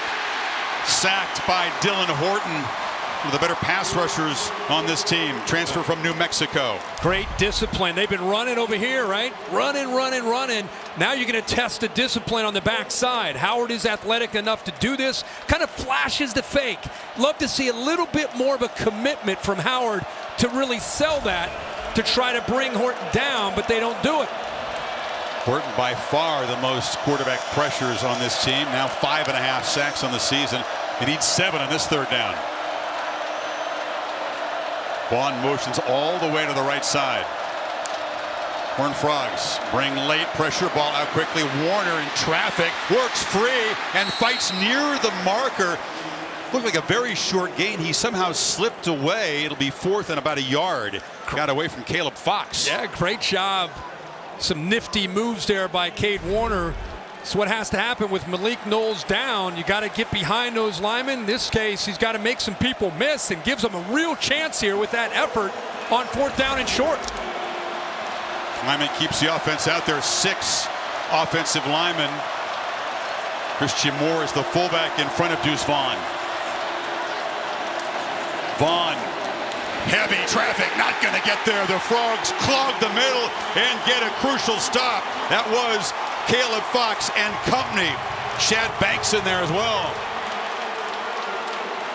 Well, Hodge getting down in a hurry helps, but really let's start right here. Inside penetration allows the linebackers then to clean it up. Watch him be able to blow that up. And then you see the linebackers, because it's 4th and short, they do such a good job of attacking downhill. Jamoy Hodge right there, but give an assist to Dylan Horton with the penetration. That's the play that TCU needed by the defense to hopefully spark this offense. K-State has controlled the line of scrimmage and pressured Duggan. And that stop gives Duggan and this offense that's been struggling really good field position. You got 2 true freshman DBs in there for K-State trying to stop this receiving core. Duggan delivers a long throw. Johnston is left alone, and he's wide open. Ball's out on the ground, and K-State's made the recovery. Austin Moore recovers it. The first turnover of the game is a huge one. Snuffs out the threat. Boy, Kansas State right on cue with you saying they've got some freshmen. Brents, who comes back and strips it loose. He busts on coverage. Johnston, of all people, out in the flat all by himself. They're trying to catch up to him. And Brents ends up making another play to get that ball out and get the ball back to the Cats. Austin Moore just around the football. He's the top tackler on this defense. He's got a pick. And that's yet another Wildcat DB. The safety, Josh Hayes, is down being checked out by the athletic training staff. Chris, watch Brent's here. He's had such a great night. Johnston's across from him. Watch him for whatever reason. He's following the inside receiver. Nobody has Johnston. So it's a bust. Big gain for TCU. And then he comes back and knocks the ball loose. Johnston cannot believe it. And that is a potential game-changing moment as the Frogs were threatening to tie the game before half.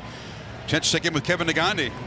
Chris, Capital One halftime report just minutes away. Booger, Dan, and Kevin here with you. What's working for Kansas State right now? I just love their physicality. Even though they got stopped on that fourth down, they're controlling the line of scrimmage, and I think that's why they're winning so far. Absolutely, and they're playing well. But TCU has been in this situation all year long. Yeah. Even though the pressure's on them now, they've been in this situation. There's going to be no panic. They're ready to get going. TCU has 7 comeback wins this season. No one is better in the FBS. Much more coming up at the half. Back to you, Chris and Kirk. Exactly, Kevin. Guys, that has been the calling card. There'll be zero panic in the locker room, but Kansas State proven to be just as tough as most people expected in this game. Hayes up and walking around. Great to see him up. By the way, 70 KT. Leviston is back in. So we saw DeForge come in. Beebe moved to left tackle. Now you see 50 going back to the inside with Leviston back in this lineup. But a good job of holding up while he was out. We wondered. TCU rarely turns the ball over. Only the 9th giveaway this season. K-State's good at taking the ball away, and they have the first turnover as Vaughn gets ahead for 4. Does he remind you of Darren Sproles? I mean, Darren Sproles in the NFL got really strong and physical, but in college, you know, both right around the same body shape. Sproles was such a great player. You go back to his days at Kansas State. Johnson hugging that football. Hold on to that ball. Yeah, I mean, we talked, Holly mentioned what an instrumental force Sproles was in inspiring and motivating Vaughn. Awesome.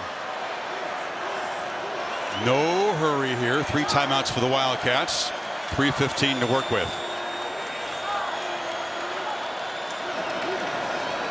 Vaughn cannot spin free. Drop at the line of scrimmage there by Caleb Fox. Holly? Well, you talk about the strength numbers for Darren Sproles. Let me show you what Deuce Vaughn is throwing up. I talked to him this week, and he said he was able to bench 225 17 times before they stopped him. He could have done more, but they were being smart. He also squats 475 12 times, and he's done 480 10 times. This is a small package with incredible strength, guys, and you see it show up on the field. That's incredible. I just love his preparation, too. He's got a notebook. He charts and scouts every opposing linebacker and safety like a pro, right? Yeah. They need 6 on 3rd. Howard looks to his left and now will launch downfield. It's Warner wide open. Comes back and collects it at the 30. Mark Perry beaten deep. Well, the motion affected the communication on the back end of this defense. Look how Warner puts that left hand up. Nobody has it. Nobody in the back end. Mark Perry lost him because of the motion, unsure to take him. What an effort by Warner. They may take a peek at this. Ball is underthrown. Heck of an adjustment. He's in the air, gets the left hand to secure it. I don't know if that ball ever touched the surface. That angle didn't show as much.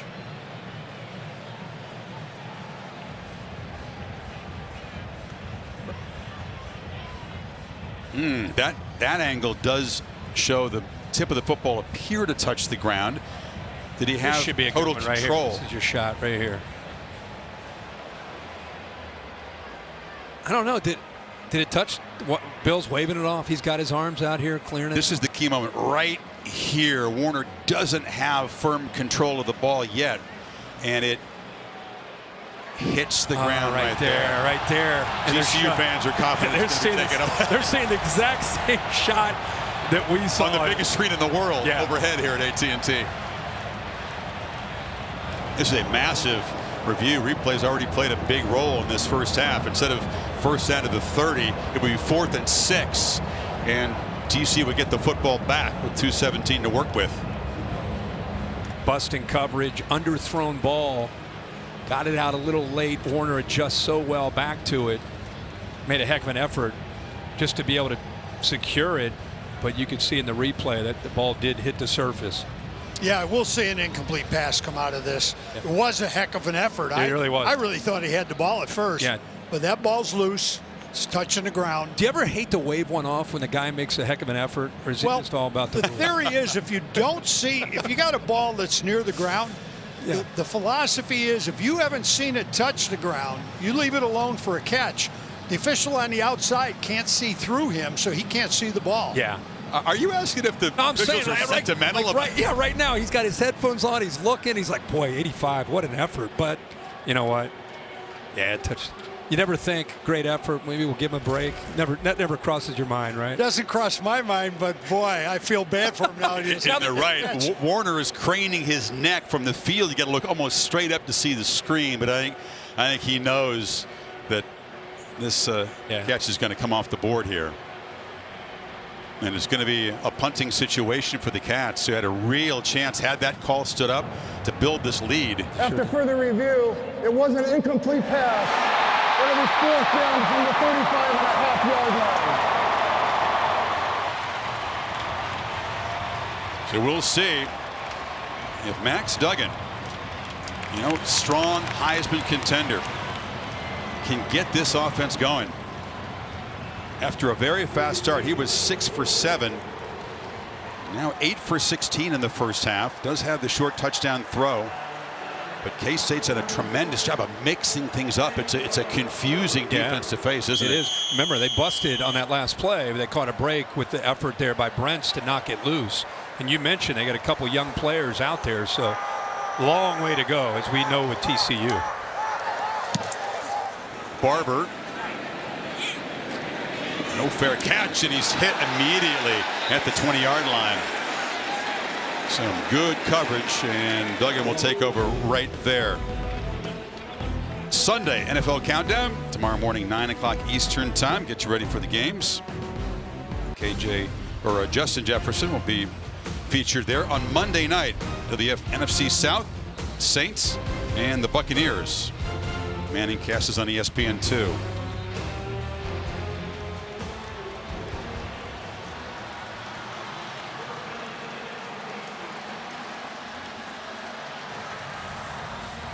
Nice weather conditions. Both these teams have had to deal with their share of poor weather in the Big 12 down the stretch. 72 degrees under the roof here.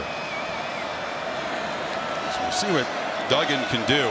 DeMercado is the back. He's got the ball, and he'll pick up about 3. Again, they've spent all of their timeouts already, so time could be a factor in this possession.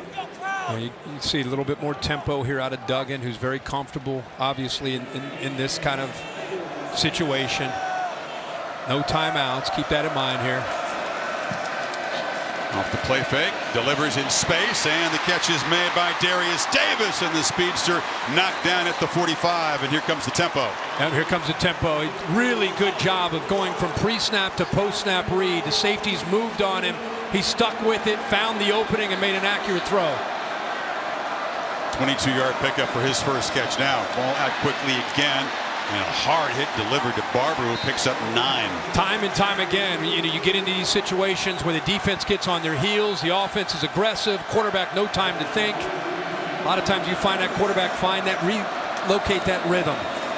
Second and short, busting loose is DeMercado, rumbling deep into K-State territory. They're blitzing those backers, and they got picked up by Brandon Coleman, the left tackle. Nobody left once he broke through that initial surge.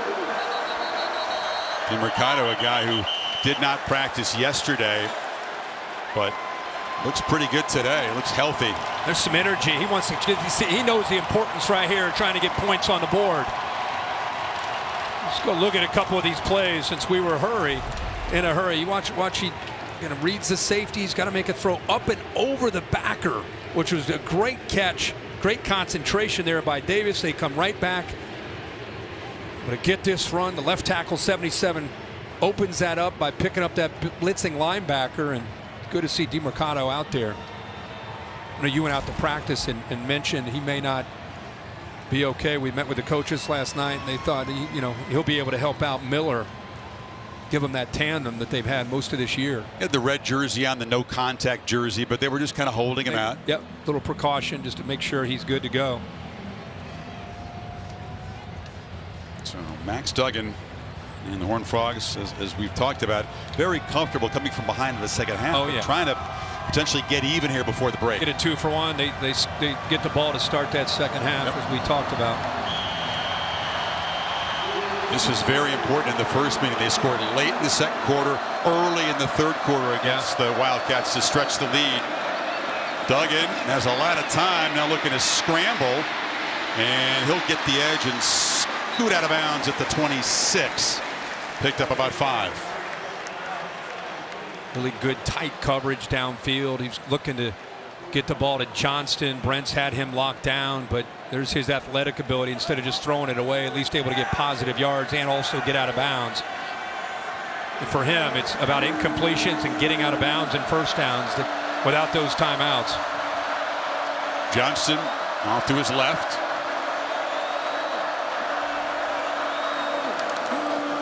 Duggan across the middle. And clock will move here on it. Catch by Wiley, had no timeouts, so that short gain will make it 3rd and about 3.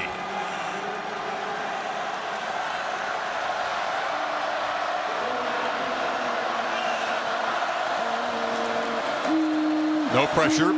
Sideline route. Incomplete. Darius Davis was stretched, and now it's 4th and 3. And a decision for Dykes. Does he take the 3 here? We'll go for it on 4th and 3. Offense on the field for the moment. Well, I think because now they're going to take the points. Waited, thought about it. Knows still 30 minutes to go in this game with a team that's come back 5 different times, trailing in the second half. Playing for the long haul here and trying to get the 3 points. And the play clock winding down. Kell from 42, missed earlier from 55, and drills this one straight through. So TCU able to trim the lead to 4 before halftime, and as you said, they'll put the offense back on the field to start the 3rd quarter. It's what we expected. Tough, physical, very competitive, close game. Both teams having to use that next man up mentality, especially the Wildcats, who are really gutting it out on defense here. How about how the game started? It looked like TCU, I think we even said maybe they're on arrow to break. Man, they're coming out with a chip on their shoulder, anxious to show everybody that they are who they think they are, which is a legitimate top 3 team. And then Kansas State kind of just settled into this game, made some great adjustments and started to take control. But if you haven't seen TCU all year, you know they are a second half team. They have a lot of confidence with those 5 comebacks when they've been trailing. Yeah, that's the MO. Duggan is very calm. He's very clutch. The team has tremendous confidence in him, and so does his head coach. But K-State, just a tough out, man. They don't beat themselves. You know, they haven't had a turnover. They haven't had a penalty. I mean, they do not make it easy for the opposition. Yeah, and somewhere Bill Snyder's watching this game, and he's very proud because that's what he built over the years in Manhattan, Kansas. And, you know, the fact they played each other once makes, I think, an interesting next 30 minutes to see who wins the championship. Dykes wondered if that would give extra determination for his opponents. Almost tough to beat a solid team twice. Campus of TCU, 18, 20 miles away up there in Fort Worth. Goodyear providing the aerial coverage. Road tested and game ready. Are you ready for the road? Goodyear, more driven. Malik Knowles is such a loss for this offense. Not only their go-to guy and their alpha and their big playability on the perimeter. Cade Warner is more than capable, but when they go 3 receivers, they put Cade in the inside and have Knowles and Brooks on the outside. Now it's a different feel without number 4 out there. Howard not looking to sit in the lead here. He's going to take off and scramble. Wildcats got a couple of timeouts.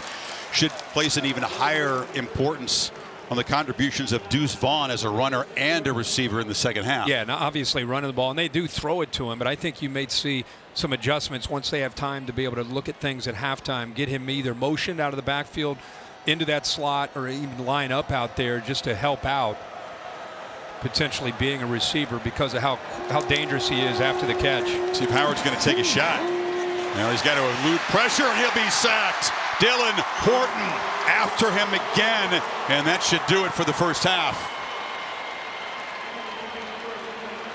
You got a good one. TCU trying to maintain that perfect record. As you said, stamped themselves as the 3 seed in this college football playoff at worst.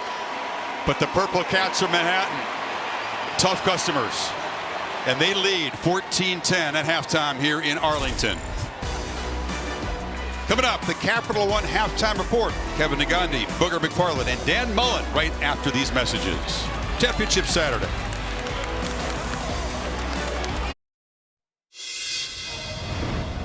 The College Football Playoff Semifinals, Saturday, December 31st on ESPN.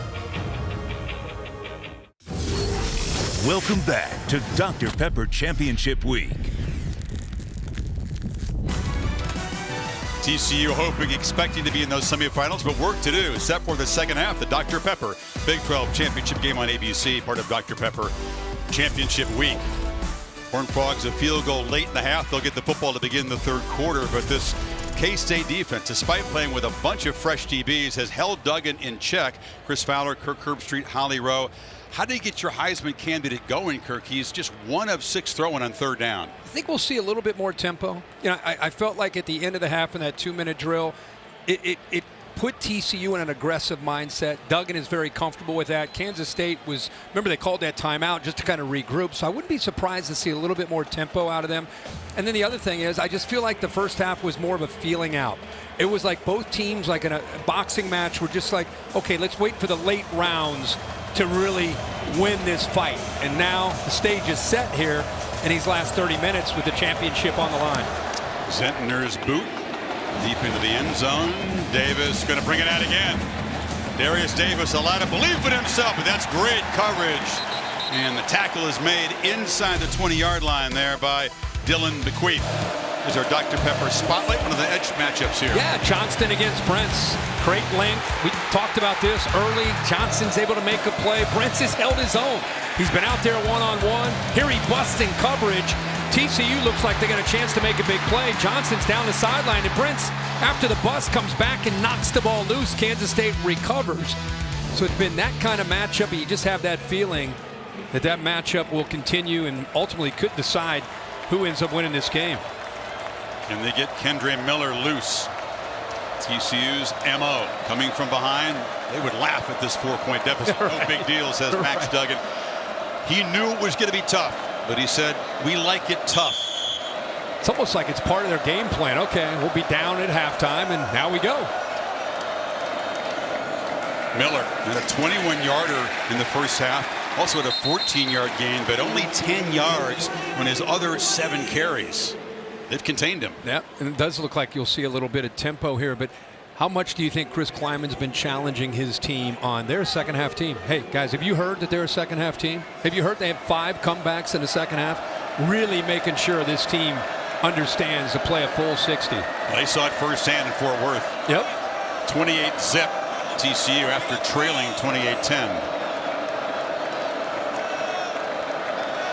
But a different kind of game, far fewer explosive plays. Duggan looking to create one here, launches it downfield, and again, no chance for Davis to make a play. A lot of these deep shots have been overthrown by both quarterbacks.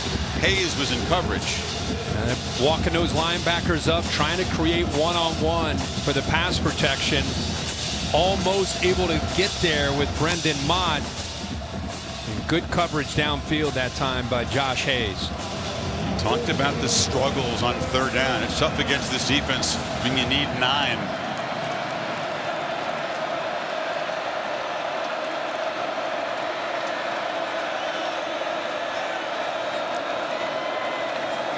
Duggan scrambling. And the ball is knocked loose and recovered in the end zone by TCU. Safety signaled. Brandon Coleman. Chris, that ball, as he was getting ready to throw the ball, it looked like Justin Moore, 41, man, knocked that ball out of his hands before his hands started to come forward. Watch 41 right there. He starts to scramble. He shoots, gets into the backfield, and for some reason when he went in the air, he stopped. Looked like Bill to me, stopped moving his arm forward to throw the ball. Kind of froze there. The previous play is under further review. Ruling on the field was a fumble recovered in the end zone for a safety.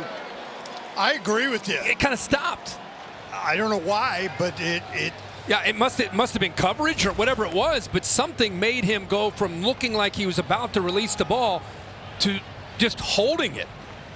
Will Brad Van Vark, the replay official, Bill, think about the quarterback's intent on the play there? You no, intended to stop intent won't matter. Did the hand start forward with control? Watch these backers. Good job. You'll see 41 all the way. He's in coverage, comes off of it, and then it looks like it's hard to see if he stopped. The tighter look, Bill. Well, the defender is up, and he's actually hitting the front of that ball. Right. while he's got it up there. So that's causing him to stop his throwing motion. Austin Moore says, forget knocking the pass down. I'm going to reach out and get it out of the quarterback's hand. And Moore was the guy who recovered the fumble in the first half by Johnson, causes this one.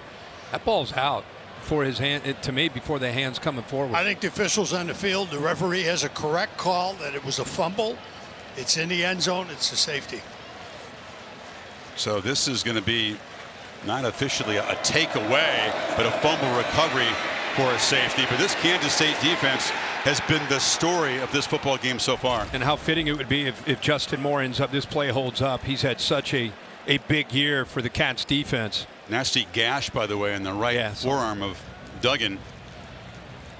It's tough for these guys who were considered Heisman finalists. I mean, Caleb Williams bleeding and limping at the end of the night. Duggan, many believed the door would be open for him, if not to win it, but certainly to get to New York as a finalist. And now he's struggling and bleeding out there. Right.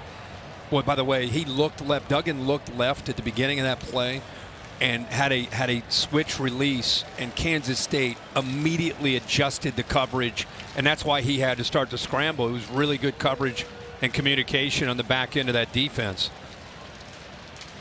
The key thing for replay here, if the hand is moving forward, even with the ball in it, then it could be considered a forward pass. After further pass. review, the passer's hand was going forward. Therefore, it's an incomplete pass. Wow. It'll be fourth down. So, Bill, you're on it. That was a tough decision. I think you're right.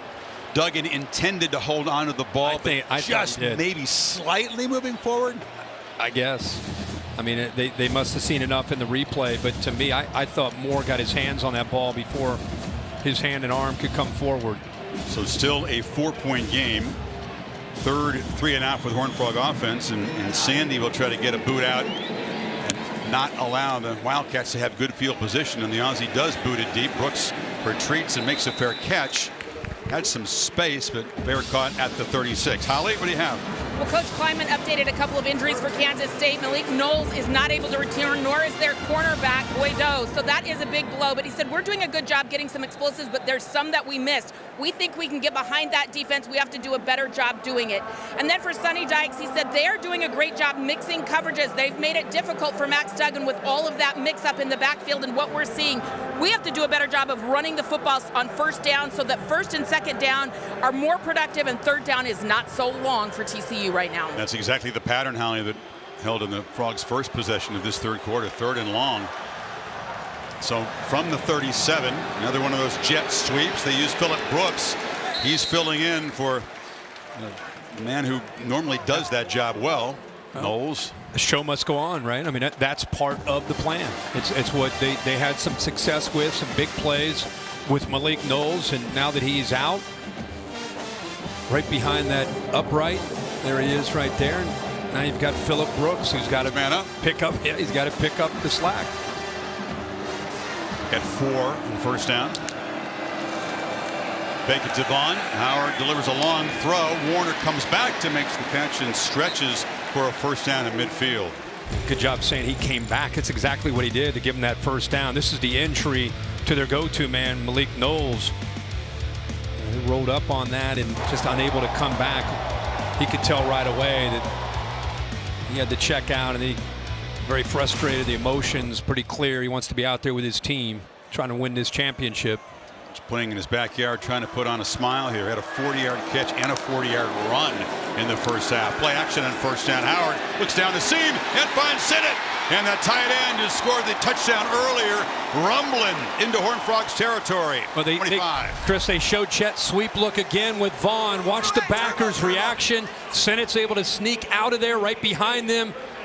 Nice seam route. Good job of affecting the eyes with that same look, this time with Deuce Vaughn. Got 26, and now the Cats crank some tempo. Howard looking to throw again, and first down. Launches to the end zone. Jump ball touchdown. R.J. Garcia with his first touchdown of the season. Filling in for their fallen star, and the Cats are stretching the lead.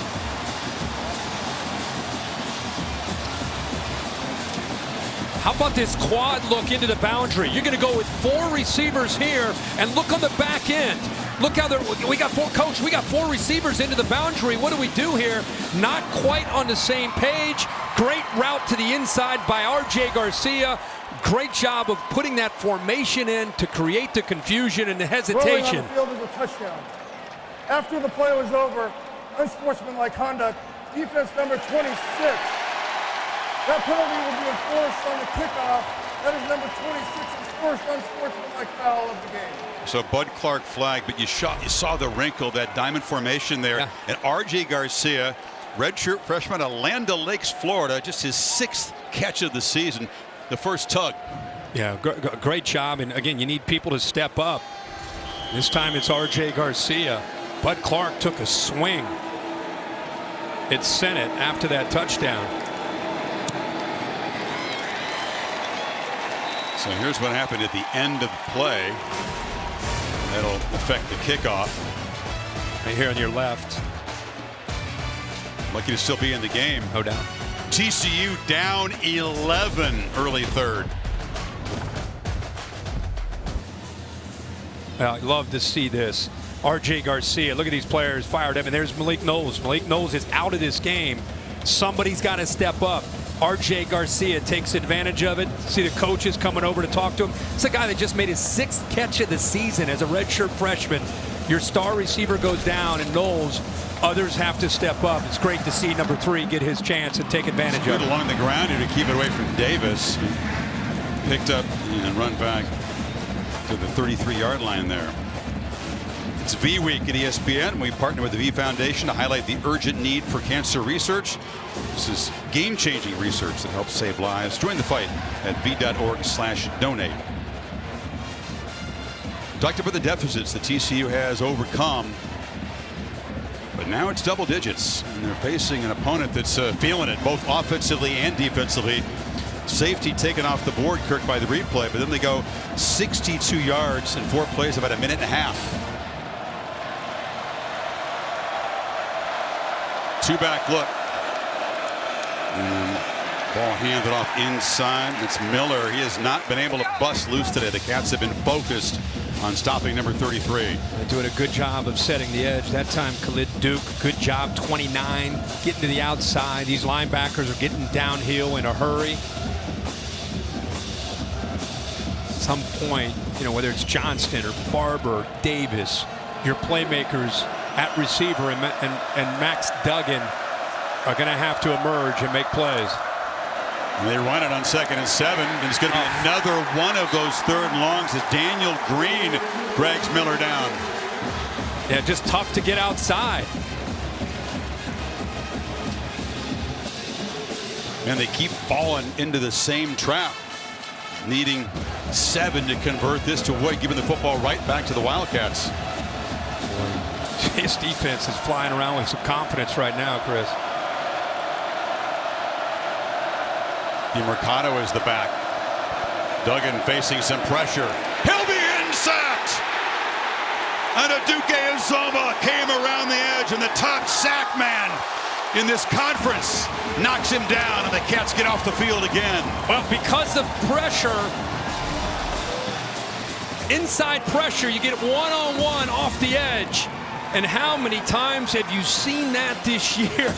The confidence that he plays with, the ability to win with the bend and the quickness. And when you get into an obvious passing situation in these 3rd and longs, that's when you turn your pass rushers loose. Felix the Wildcat and Aduke Uzoma, the Big 12 Defensive Player of the Year, makes a big play. First sack of Duggan. And the punt is now muffed. A scramble for it. TCU's got it. Oh, my goodness. Just when the Cats seem to have everything going their way, the punt is muffed. And Battle has come up with it. The backup running back downfield to collect it. This is unlike Kansas State. Brooks, ball on the ground. It's a free ball. A lot of black jerseys there, and it is 17 who pounces on top of it. The break that TCU needs to try to regain some momentum. You talked about how K-State for decades has been sound. They don't make mistakes like that to beat themselves. They have handed Duggan the ball at the 30 and potentially hand a momentum to TCU. They get the ball at the 30-yard line, like you said. Now they've been going to that running game. Got to work the perimeter. Got to rely on that speed that they have to be able to win some of these matchups. Brents and Hayes have been holding up. Badler just recovered the muff punt there in the backfield with Miller. This is Johnston motioning in. They fake it to him. Duggan fires downfield, and the catch is made. It's all about battle there. Makes the fumble recovery, makes the catch. Frogs are set up first and goal. They moved Johnston into motion, came down that right side, flooded the zone. They lost track of Trent Battle. Really good location. Kind of a back shoulder throw there by the quarterback. Two-back look again. Frogs playing with some tempo here. Duggan running all the way. And hit hard at the 6. Nick Allen on the stop. Your first tendency as a defense, they get inside the low red area, inside the 10. You know that Duggan's going to keep it. We saw it earlier when he converted on a fourth down, and now you're seeing it as they make that big pass. They get inside the 10 right away. They go right back to old reliable when they get the numbers to their advantage. It has been tough to run the football in this KC defense this afternoon. Can they punch it in from the 6? Second down. Miller bounces it and scores. And TCU with the takeaway and the touchdown slices into this lead. Been a while since the Horned Frog faithful have had something to stand up and cheer about. Well, you're right about that. The block here by Wiley really helps. Good job of bouncing right there. Good vision. He's downhill. He gets his momentum going and able to break right through that arm tackle of Payne, the freshman. Arm tackles don't work against Not against 33. the big man. They haven't all year, and he scored a rushing touchdown for the 14th consecutive game. Miller has the longest streak in the FBS. But it's the muff punt by Phillip Brooks here. Just the uncharacteristic mistake. Took his eye off the football. It was pounced on by Battle, who made a catch to set up the touchdown run. Game on. Here we Margin go. Back to 4. 9:09 left in the third in Arlington. On an The Dr. Pepper Big 12 Championship on ABC is brought to you by delicious ice-cold Dr. Pepper, the one fans deserve. What a finish last year. Sean McDonough with the appropriately excited call as Baylor stops the Pokes a yard away to hold on to win the conference title by 5 points. Unbelievable game. Well, TCU has been one of the best second-half teams in the country, plus 104 after halftime, 5th in the SBS. We talked about their comebacks. The margin is back to where we were at the break with that muff punt, changing momentum and setting up TCU. And Brooks is right back there on the goal line to receive the kickoff, trying to atone for that mistake.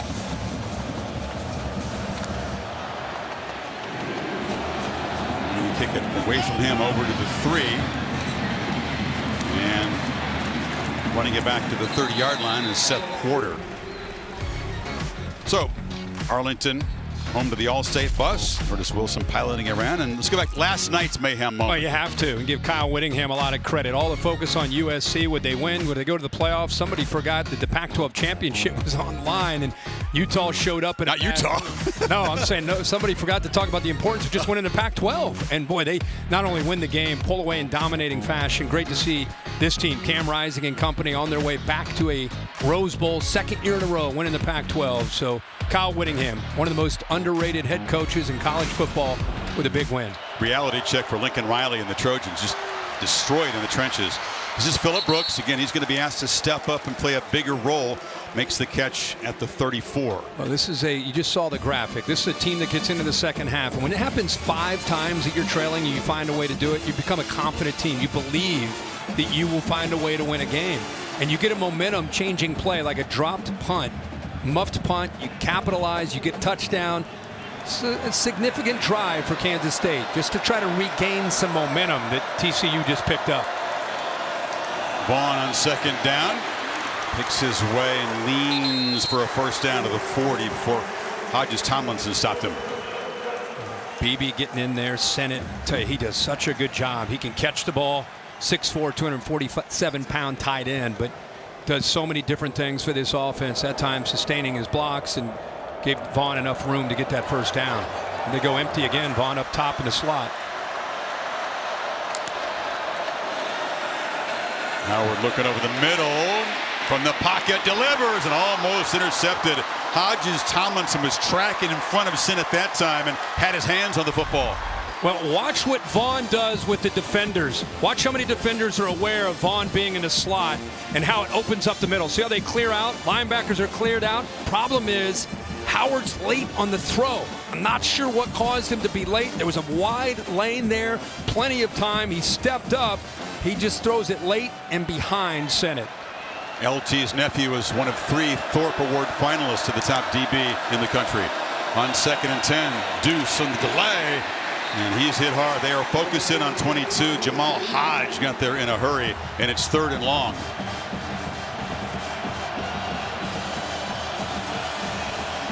Long's defense a chance to give the football right back to Duggan and build in this momentum. A lot of changes for TCU's defense, trying to bring in Cooper, Horton, trying to bring in speed to get pressure without necessarily having to blitz. Brooks motions over 3 receivers to Howard's left. Winners will come from here. They bring late pressure. Howard chased, runs for the first down. The big man got his legs going and just made the 50 and moved the sticks. Well, they play man-to-man. I thought Winters might come, but he actually stays in coverage. When he stays in coverage with Vaughn, now there's nobody on the edge. Now he's able to get around, and look at the defense there. By the time they realize that to adjust, he's already got the first. Howard now slings it. Catch is made for a short gain by Brooks on first down. Howard 6'5", what is he, 240 pounds? Yep. Whatever. I mean, he is a monster, but has enough speed. 3-sport athlete in high school. Dropped a lot of weight, dropped his body fat down, put some muscle on. He's a house back there. And that time showed that he's got enough speed to get to the corner and pick up a first. Colin Klein, admiring his quarterback, worked hard on his mechanics, his footwork, become a much more consistent thrower. And the physicality that he brings is obvious. There's Vaughn. It'll set up a 3rd and short. Holly? Well, you're talking about 3-sport athlete. Will Howard was actually a 1,000-point scorer in basketball. He said basketball was really my first love, but I decided football could take me farther. Downingtown, Pennsylvania, he said, I grew up outside of Philly, tough neighborhoods, and really good basketball and good football. But he decided that he could be better at this sport, and we're seeing it right now. But because he's so big, sometimes you don't think he's also fast. He's got pretty good foot speed. 1,000-point score. He's got to be able to move him a little bit at least. Yeah, that's awesome. Talked about Duggan's journey. Will Howard also embodies resilience. A lot of ups and downs in his career in Manhattan. Brooks comes in motion. Vaughn has the ball, but he does not have first down yardage. He's dragged down at the 41 by Hodge, and it's 4th down. What a job by Terrell Cooper, 95. He doesn't necessarily make the tackle, but he's doing a good job of being able to get a push into that backfield.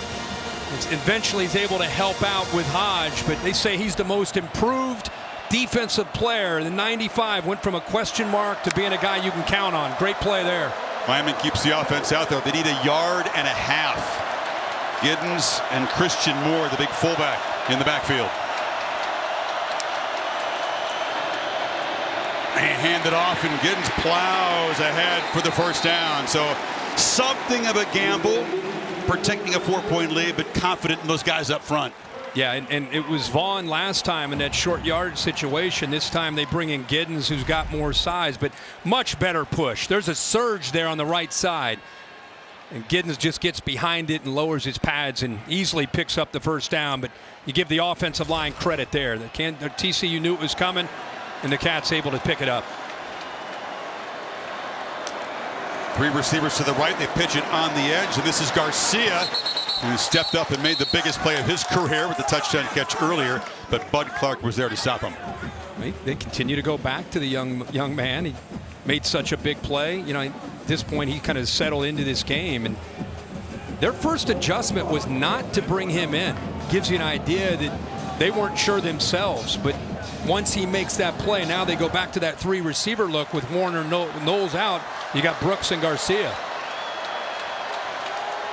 Vaughn on the pitch, makes a cut, lowers his head and is stopped inside the 40 by Dylan Horton. Another important third down play coming up. Pull their center Gillum, the left tackle Leviston. That play is designed to go way to the outside, but TCU took that away. It gives you an idea what Deuce Vaughn can do with his vision. Instead of a loss, it gives him a couple yards and a better chance now. 5 receiver look now in this 3rd and 4. It's becoming one of those grinding drives.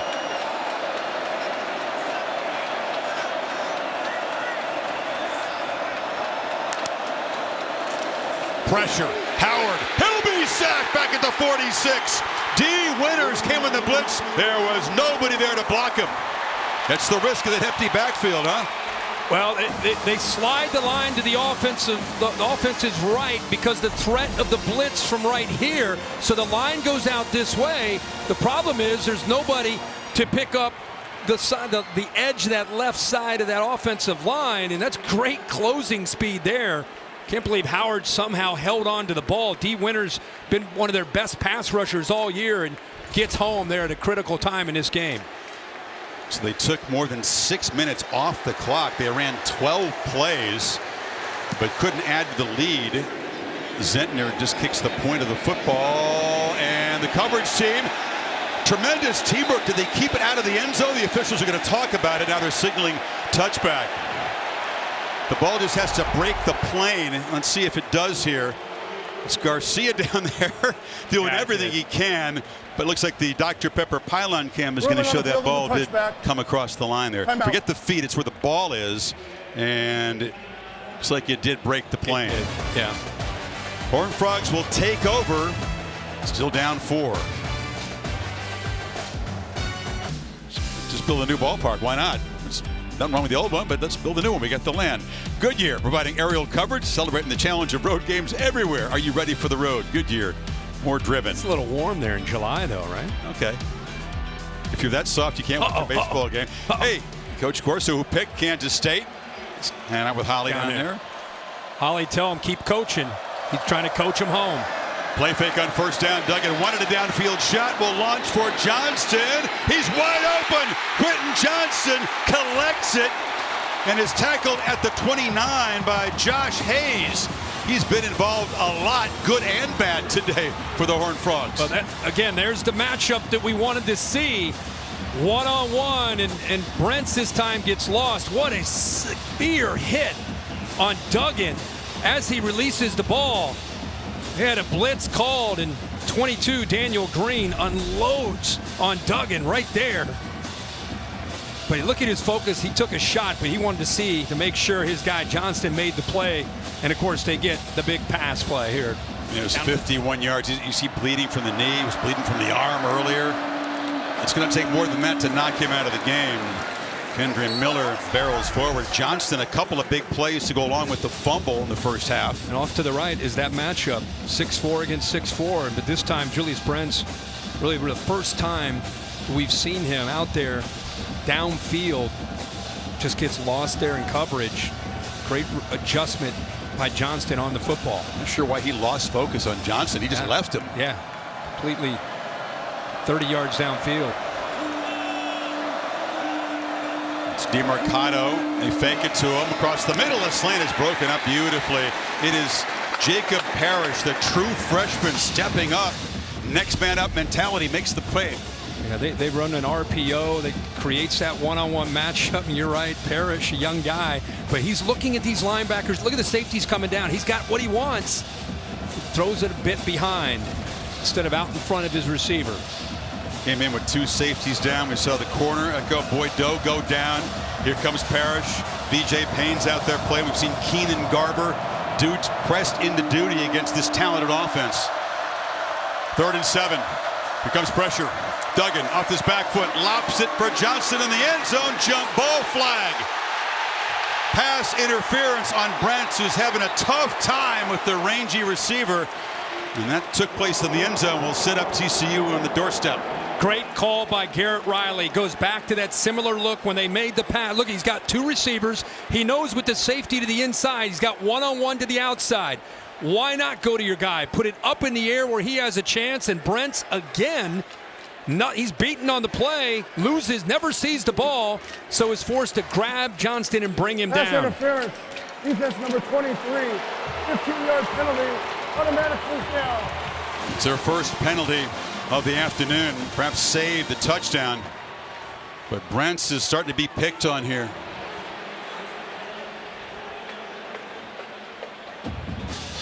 Johnston came in with that ankle problem that Marty Jaramillo talked about early on. Still a delicate thing. He's still one hit away from re-aggravating it. Out for the moment. Minute to go in this third quarter. Duggan scrambling.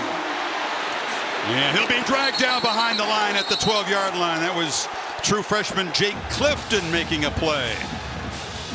Well, they are young, right? You got players that got to make plays. Good coverage right here. And here he is in coverage, so comes off of it. Now the closing speed. Make sure he is down. Duggan thought he never touched the surface. He thought he just came down on top of the backer, Clifton. Play is dead when they blow the whistle. I mean, Duggan, it's been a demanding drive for him. Drilled after he made the throw for the big play. Tackled in that run. DeMercado works his way, but it's going to be another third and long. Let's see if he did, in fact, Duggan came touch the ground. Yeah, his backside. Yeah. Sold it pretty good. So, TCU, perfect season on the line. Big 12 championship on the line. The final quarter in Arlington coming up. 4-point Kansas State lead. Back after this message and a word from your local ABC station. Well, Grapevine, Texas has been made famous by the CFP Selection Committee, which meets about 20 miles away from the stadium. And they are looking into the beginning of Championship Saturday here. Of course, the exclusive reveal of the final bracket and all the New Year's Six bowl games tomorrow noon Eastern time. Available on the ESPN app as well. Is TCU in even if they don't win? That is the question of the moment. 3rd and 7. Another third and long for this offense. Only converted one of these today. Duggan under pressure immediately launches for the end zone. Intercepted. The pressure forced a terrible decision, and Julius Brents, who's had a rough quarter, makes the pick. How fitting. We keep previewing and talking about this matchup. I'm going to tell you what happens is you get pressure here, and that affects the matchup out here. Duggan senses and feels that blitz. Nobody picks it up, so he's falling away as he throws it. When you fall away as a quarterback, unless you're Josh Allen, it's going to affect your accuracy. He underthrows it. Clearly would want to put it up into that back corner where the 6'4" receiver can go up, climb the ladder, and make the play. But because of the blitz, Duggan can't get anything on it. It's Austin Moore making another play. Uncharacteristic for Duggan. Only his 4th interception of the season, a costly one. And the Cats back to work in the 4th quarter, protecting a 4-point lead. It's Vaughn fighting hard for a yard and a half. You know, the pressure of the moment. You think of Duggan as being so poised and so calm and confident in these moments, but he definitely pressed that time. He did, and you know, that blitz from Moore, that's a play that should not get overlooked because it's a great job. That matchup is fun to watch. Brents against Johnston. Johnston's won his share. Brents early was making plays. This time he takes advantage of that poorly thrown ball, but again, that linebacker blitz caused that. 3rd big play Austin Moore has made today. 2nd and 8. The Cats figure to use as much of the play clock as they can. Howard delivers a long throw, and that's Phillip Brooks stepping up, making a catch, moving the 6 across the 35. Got to win one-on-one. You got to get separation, and Brooks is able to do that. And how about the throw by Will Howard? He's been late on some throws. He's put the ball behind some receivers. This one, perfectly thrown out in front, where Brooks is rewarded for that route with a nice job of getting the first down. Duggan disappointed with himself, hoping he'll get a chance to engineer another late comeback. But can the Cats stretch the lead here in this possession? Vaughn makes a cut and is wrestled down. A solid first down gain. Banks got him, but he picked up about 7. This play is designed, right? Outside zone. They want to get this ball out here. But watch the vision here by Deuce Vaughn. That ball, because the job this defense does of setting the edge, he's got to come back all the way. That's why those blocks on the backside are so important. You just never know where that play might end up. And that time, Deuce Vaughn, it takes advantage of the back door. Vaughn's had to earn his yards here. He's been held under 4 yards a carry. But some key moments. Now the two-back look. Keeper. Howard. Into TCU territory. Another first down. Boy, good job by Colin Klein mixing this in. That defense collapses down, of course, on Deuce Vaughn. Not expecting this from the big man at 6'5", 240 to pull it. They're sprinkling it in just enough at the right time. The defense falls asleep. Good call by Colin Klein, and Howard with the execution. That's right. They're sprinkling it in tactical runs by this big quarterback. Big moments of the game. That's Giddens making a cutback. Another good first down gain. It's tough when you pick up 6-7 to get off the field if you're TCU. I'm used to seeing TCU's offensive line in the third and especially fourth quarter wear down the opponent, wear down that defensive line. That's been their calling card. But here at this point, with just under 12 minutes to go, at least on this drive, you're starting to see Kansas State's physicality. Kansas State starting to lean on TCU a bit, especially on those first down runs.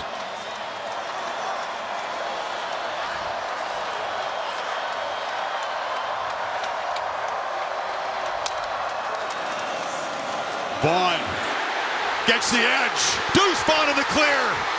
Can he make a man miss? And it's easy. Touchdown, Kansas State. And the Cats get closer to the conference championship. 44 yards as they cash in on the takeaway. Unfair in space. Yeah, Chris, watch the motion. Watch the corner go, and watch this play designed to go to the right. Bang, there's another example of how you never know where it might go with Deuce Vaughn. Great job of feeling that play designed to go to your right, gets it back to the left, using that motion, takes the corner away, and the linebackers just could not catch up to Deuce. And Mark Perry, the safety out there thinking, uh-oh, it was a mismatch. In the open field. Yep. And how about that? The interception in the end zone by Brents, and then an 80-yard, 6-play drive did it in less than 3.5 minutes. And Colin Klein is doing things without his top receiver, finding a way to get 22 involved. It's an 11-point margin. 11:27 to play. Look for the all-time K-State legend and the current star here. Man, it reminds you so much of Terrence Sproles. And Sproles with those big shoulder pads in a Big 12 championship when they upset Oklahoma. And Deuce Vaughn, who he grew up idolizing and loving, and to have a chance to make some plays tonight in this Big 12 championship is pretty cool to see.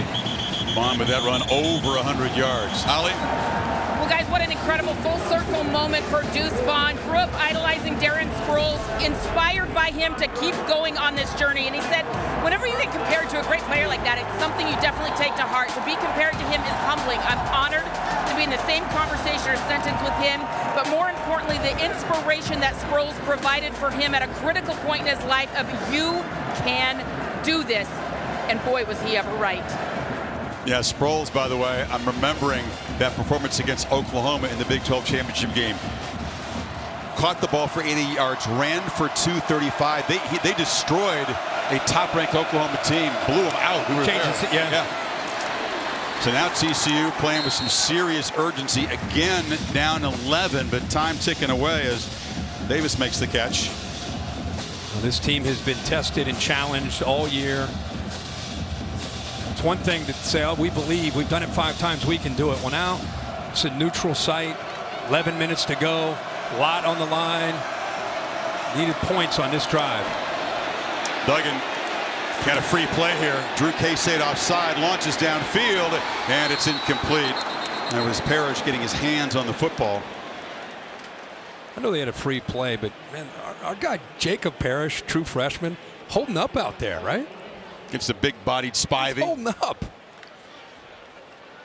Yeah, I think Duggan saw that a couple of Cats had jumped into the neutral zone there. Offside. Defense number 92. 5-yard penalty. Repeat second down. Good job with the snap count. Like you said, there are a couple different candidates. I think it ended up being Eli Huggins. One thing you can count on is even down 11 like this, you see Duggan keep his poise. It's Johnston covered by Brents, far left of the formation. That one-on-one matchup. Going to hand it off inside. Miller lowers the shoulder and booms for a first down. There's that freshman Parrish who got in his way. TCU not even close to desperation mode. Smart to stay balanced. Smart to continue to run enough with Miller. He's been a big part of their season. Those safeties have to be aware of that. To be able to create no desperation, but there's urgency in this possession. Urgency, big time. Sure. They don't have to go fast, but you got to come away with points here. Yep. Duggan launching. Johnston against Brents, shoving, and flags come out. But if you don't get the catch, there's a good chance you're going to get a PI, and Brents again, to prevent the big play, just hauled him down. And Riley keeps putting those 2 and 3 receivers to that set with Johnston onto the outside and take those safeties away and creates the one-on-one matchup. Defense number 23. 15-yard penalty, automatic first down. You got to admire Kansas State. You know, they've got trust and confidence in Brents. I mean, they've been putting him out there on an island. At some point, you wonder if they will move a safety over there, try to help him out just to be sure. I mean, the big thing with Brents out there, he can match up athletically, but he's got to be in position from a technique standpoint to give himself a chance to find the ball. We've seen 3 or 4 examples when it's downfield, he loses the ball or loses the receiver, Johnston. Grappling on the edge. We've not seen the last of that today. No. Late subs for K-State. A little confusion on this defense. Now they're finally set. DeMarcano is the back. Duggan straight back, delivers a dagger down the field. It's incomplete. Again, he had a man. That was Blair Conright.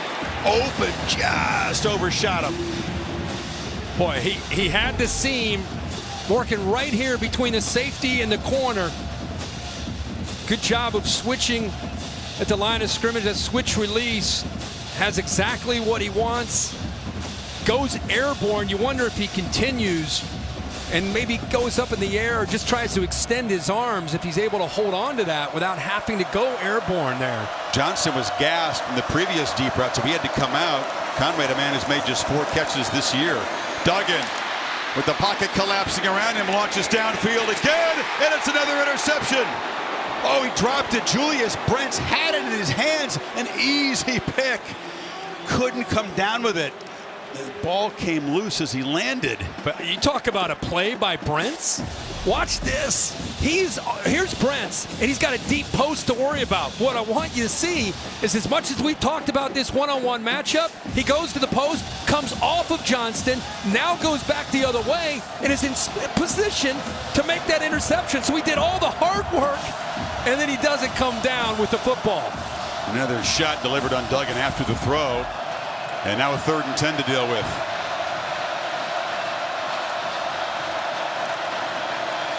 Across the middle. That's way too high for Darius Davis, who was not open. And now it's 4th and 10 from the Cats 46. Offense staying out there.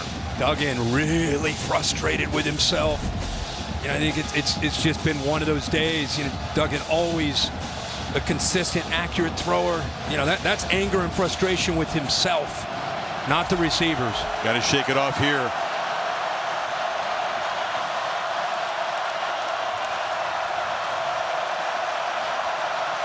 Number 3 for 3 on 4th down is a part of that first victory over K-State in October. Can they get 10 yards here? Only a 3-man rush. They give him time, and he delivers. Tay Barber makes the catch, paid a price, took a shot at the 30, but a crucial completion. Boy, he pays the price. But man, did he deliver on 4th down and the inside. Former high school quarterback. This safety ends up making a play, but he's got to respect that go ball down that right sideline that holds him just long enough. But he still comes up there to make the play to try to separate him from the football. Throws that on a rope. And what an effort there to come down with that ball by Tay Barber. So Barber laying it on the line, but Payne delivering the shot. And we'll step aside by the look at the receiver. The Dr. Pepper Big 12 Championship on ABC is brought to you by delicious ice-cold Dr. Pepper, the one fans deserve.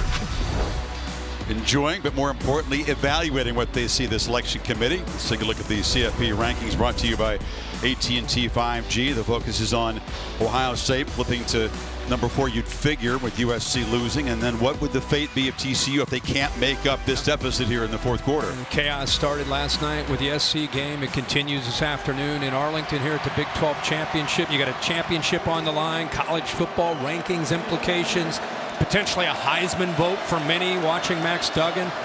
Barber was okay, had the wind knocked out of him, jumped up and was smiling as he left the field. Here comes pressure. Duggan escapes. He'll run.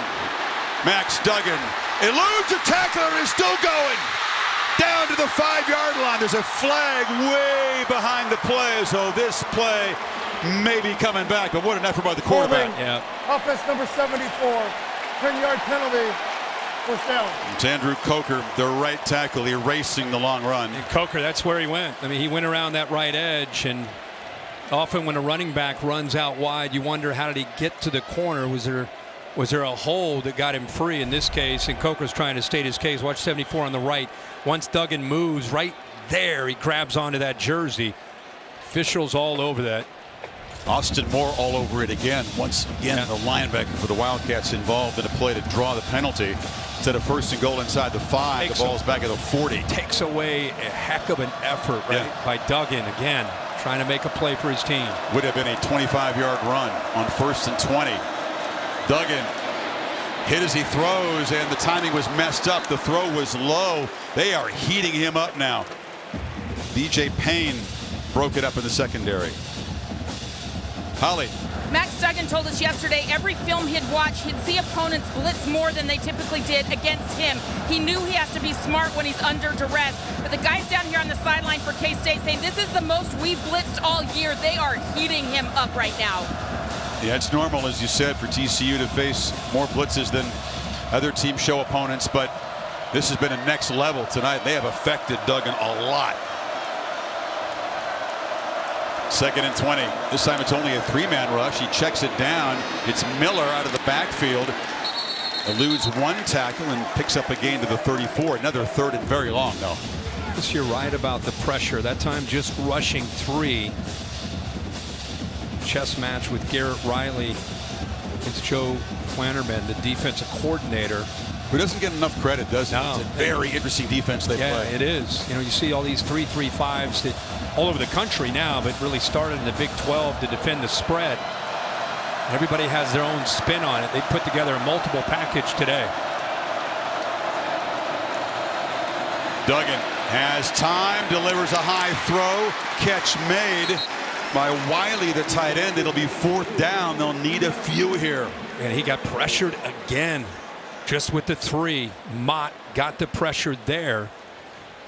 This place got quiet. The fans know the importance of this game, and down 11. He's going to send the field goal kicker out. Interesting decision here. Wanting to make it a 1-possession game, but you don't expect that in the Big 12 Conference. Kell missed a really long one, then made it from 42. To make it an 8-point game, and it just slides inside that left upright. They take it 51 yards. It's a 1-possession game, but it's still an 8-point deficit for Dykes. Over on ESPN tonight, UFC from Orlando. Who do you like in the welterweight main event? Stephen Wonderboy Thompson, who's about 40 years old, against Kevin Holland. I'm probably going to go Kevin Holland. A young guy? Yeah. 7 o'clock. Come on the air. Main event at 10 o'clock on ESPN. They really like that thing there, huh? It's been a Hypnotoad. You're not sold yet on it.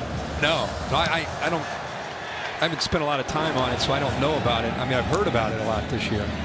Brooks had the muff punt earlier. His kickoff return back to the 22. Back in exactly 8 seconds, but a word first from Ram Trucks. 1. Ram trucks built to serve. Talked about TCU's comebacks. K-State's one of the toughest teams to come from behind on. The Horned Frogs did it once in October, but since then, 15 points total allowed by this K-State defense after halftime. Now TCU's managed 10 today. Got to get the football back here, though. And the last time Howard and the Cats had the ball, it was about their running game and winning up front to give Deuce Vaughn lanes to run in, and he hit the big one. Warner in motion. Vaughn's got it again, and they are just flying downhill. They swarm the talented tailback behind the line of scrimmage. Good job up front. Like you said, these guys are expecting run. Linebackers are shooting. D linemen slant and angle, trying to hit a lane there where they're able to get upfield. The big freshman Williams makes the play, but you can see those backers led by D Winters. They are getting downhill in a hurry. And what does Colin Klein do? Does he try to sneak the tight end out? Does he involve Brooks or maybe Vaughn as a receiver? Play action, throw the ball behind those backers. You throw it over the middle, and it's Brooks making the catch, and he's spun down right near the marker by Bud Clark. It's first down. That's your answer. Watch the reaction of these backers because of Deuce Vaughn, and you got a pulling tackles pulling. Watch the linebacker. I mean, we talked about how they're getting downhill. Here's your answer. If he's going to move like that, it creates a great throwing lane. So good job not waiting to third down to make a pass call. This time they attack on second. Yep, and every first down they make, they get closer and closer to that Big 12 championship trophy. Vaughn spinning and grinding for about 6 on first down before Banks wrestled him down. I'm convinced they can't see him. Honestly, those linebackers, they can't find him.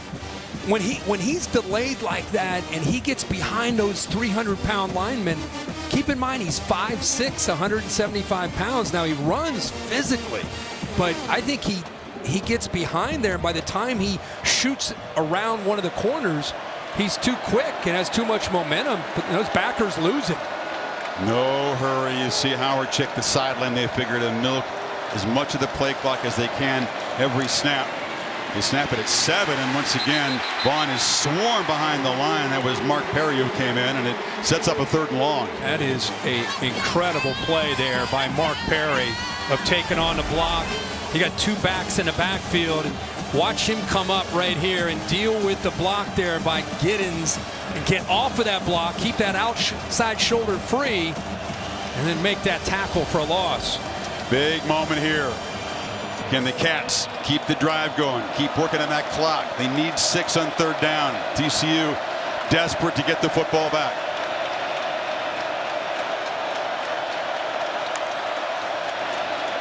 Three-man rush. Howard launches downfield for Vaughn in coverage, and it's incomplete. Mark Perry was step for step. Did a good job, and it's 4th down. Well, they go to a 50-50 ball to a guy that doesn't have a huge catch radius, but he's got great hands. We just saw Perry in run support. Now the versatility. Can he stay with Deuce Vaughn downfield? Waits to see his eyes look up for the ball, but pretty much in phase there. That's the stop TCU needed. And Tay Barber back to receive the punt.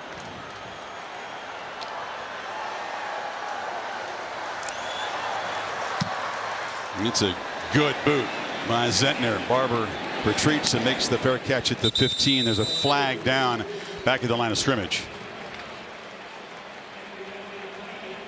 There's 4th and 6, keep in mind.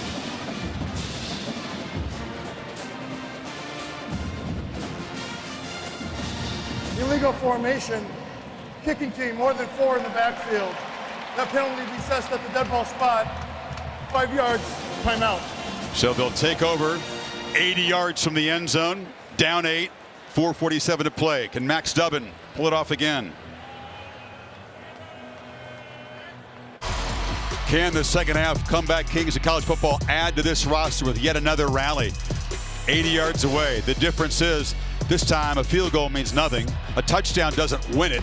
A touchdown and a 2-point conversion are required to tie it.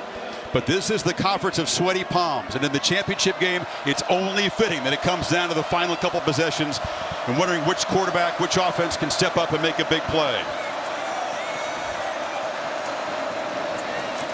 Keeper, Duggan. Lowers the shoulder. No sliding for this guy. First down to the 34. Great job of making that read on Matlack. Matlack came around, collapsed down on Miller in the backfield, stayed at his mesh point, pulled it out. Got some really good yards there on that first down. Checks it down, threw it behind Miller, who reached back with one hand to make the catch, but Austin Moore, another crucial play, and they're behind the sticks. Yeah, he's just kind of checking that down because of the pass rush. And once again, Austin Moore comes out of nowhere. I think he at least thought he'd get some positive yards. Now they're way behind the sticks here. Lose 5 on the completion.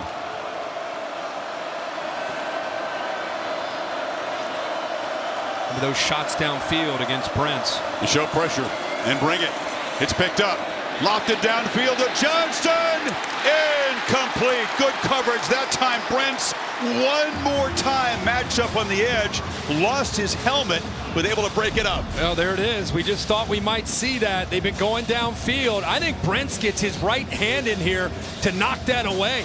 Prevents Johnston's right hand to be able to get his own arm up to make the catch. If you go frame by frame, that would be pass interference. But in real time, Bill, that's a hard one to see. I thought that was a good effort by Brents. Just a shade early with that arm, wasn't he? But you're not going to see that called too often. Real time. Brents is off the field now. Had to step off for a play, losing the helmet. That gives Duggan the chance to walk over and have a conversation with Garrett Riley. Couple plays to get the 15 yards.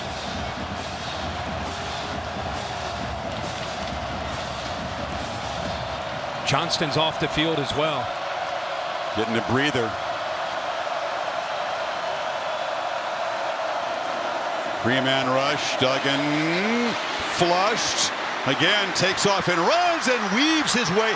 That time he did slide. A good decision. It's 4th down and 2. You rush 3. You drop 8, and by the way, you got 4 really deep and 4 right about at the first down marker, so a lot of yards to pick up. Still playing pretty quick here. 2 yards to keep this drive alive. Duggan takes off again. First down and more. Max Duggan barreling down inside the 40. He has just said, give me the ball. I'm taking this over on the ground. Yeah, he did it on 3rd down. This time gets a couple good blocks on 4th down. Really just setting himself up for that down. Did not hesitate. Saw it right away. And like you said, Chris, as a guy who's led this team, he wants the ball in his hands with a chance to make a play. Pressure again. Launches downfield.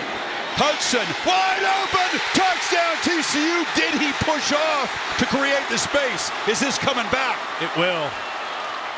He pushed off to get the separation. That's a true freshman in Hudson pushing off. Pass interference. Offense number 7. 15-yard penalty. Repeat first down. We've got Omar Daniels. We've had a lot of injuries to this secondary. Daniels is out there one-on-one against Jordan Hudson. Doesn't have safety help. And there's the separation.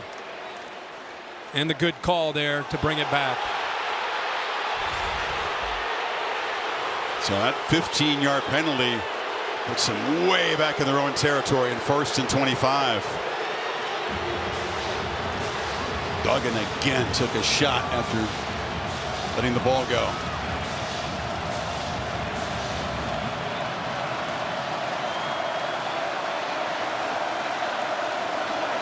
DeMarcado, and they run it on 1st and a mile. He fights back into K-State territory. The crowd still frustrated by that call.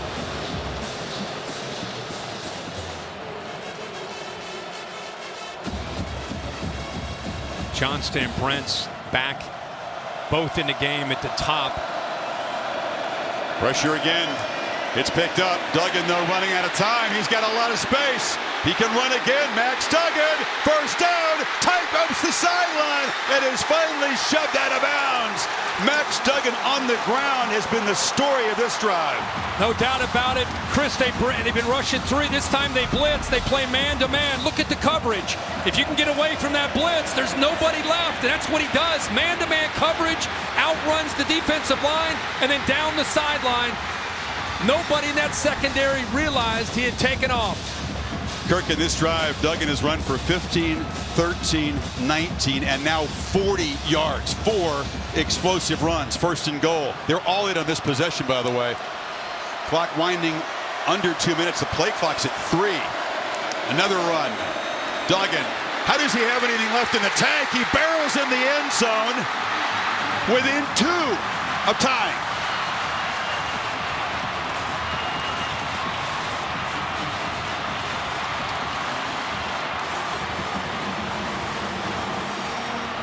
Unbelievable effort by the quarterback in that position. He's so gassed, they should spend a timeout before the 2-point conversion here.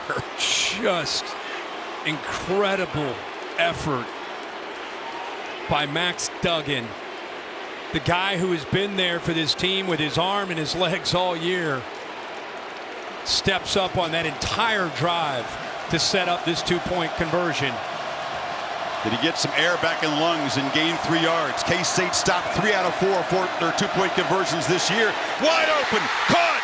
We have a tie game. It's Jared Wiley.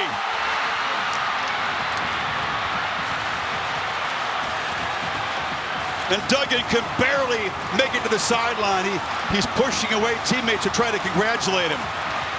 What a drive. This is a monumental drive, a historical moment in TCU football history, and a play and a drive we'll never forget by Max Duggan. Like you said, Chris, after that long run, does he have anything left? Is he just going to go down?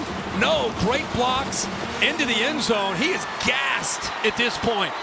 They don't use the timeout. They come back, and the 2-point conversion to Jarrett Wiley, crossing route.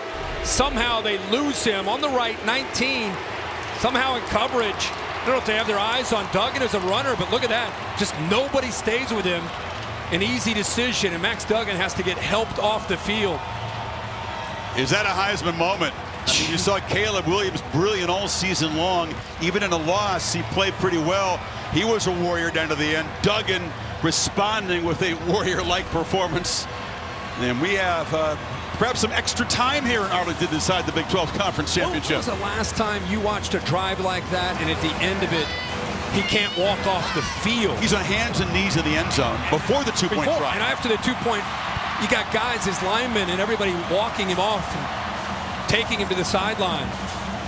I'm with you, man. We've done this a long time. You have rarely seen a quarterback take over a drive like that as a runner. Here's Brooks. And Phillip Brooks has some space, and he's tripped up after a dangerous-looking return at the 35. So the Cats back in business now. Minute 45, all 3 timeouts. Wow. Unbelievable, man. I think you and I want to catch our breath with Max Duggan. First that zone read to kind of get him going here. This guy just had a look in his eye. He was not going to be denied. Scrambling, design run. This is the big one. Right away, sees that he can get the first down and picks it up. Then the blitz, they try to affect his timing and rhythm. They come after him, they play man-to-man, so there's nobody there to pick him up. Yeah, can Deuce Vaughn answer? They've been keying in on him. The obvious choice is a top weapon here. Solid first down gain. Stays inbounds, clock still running. He's still trying to collect him. Somebody give my man some oxygen down there. That was heroic effort, over 100 yards rushing. By the way, he's been beaten up with their pass rush. Howard backpedals and tried to maybe get Vaughn in a wheel route, has to throw it away, and it's 3rd and 4. They don't convert here. Duggan, if he can, will take the field and try to win it in regulation. They had vertical routes downfield. Deuce Vaughn was just a check down, but good job by D. Winters taking him away. What does Colin Klein call here? What can Will Howard produce? Empty backfield.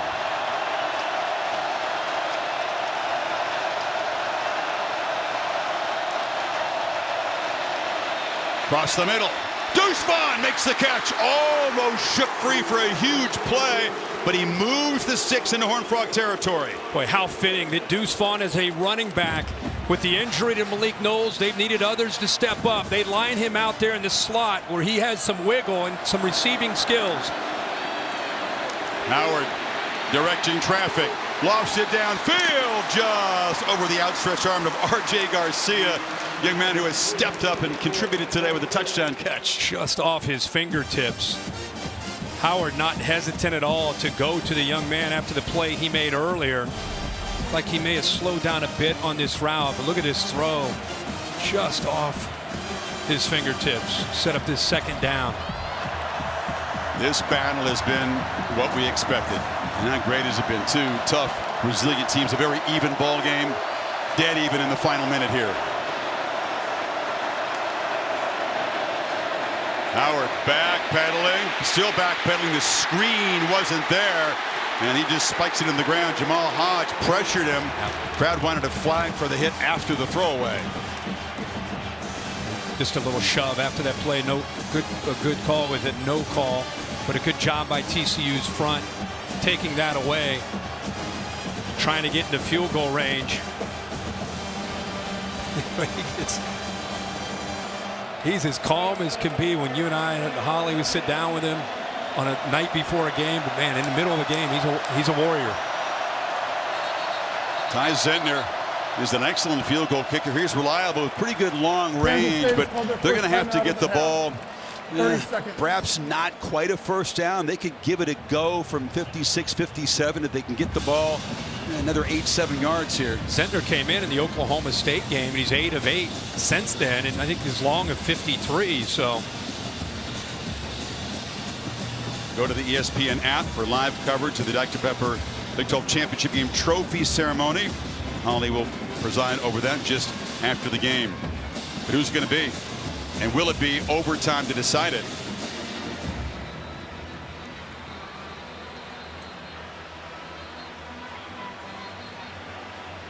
And what will Colin Klein look to do to keep the ball away from that man at the end of regulation here?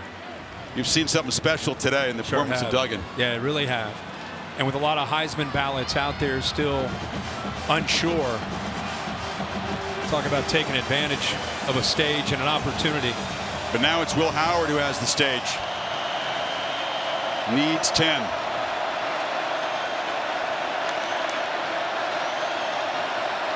Get Deuce Vaughn in the slot here.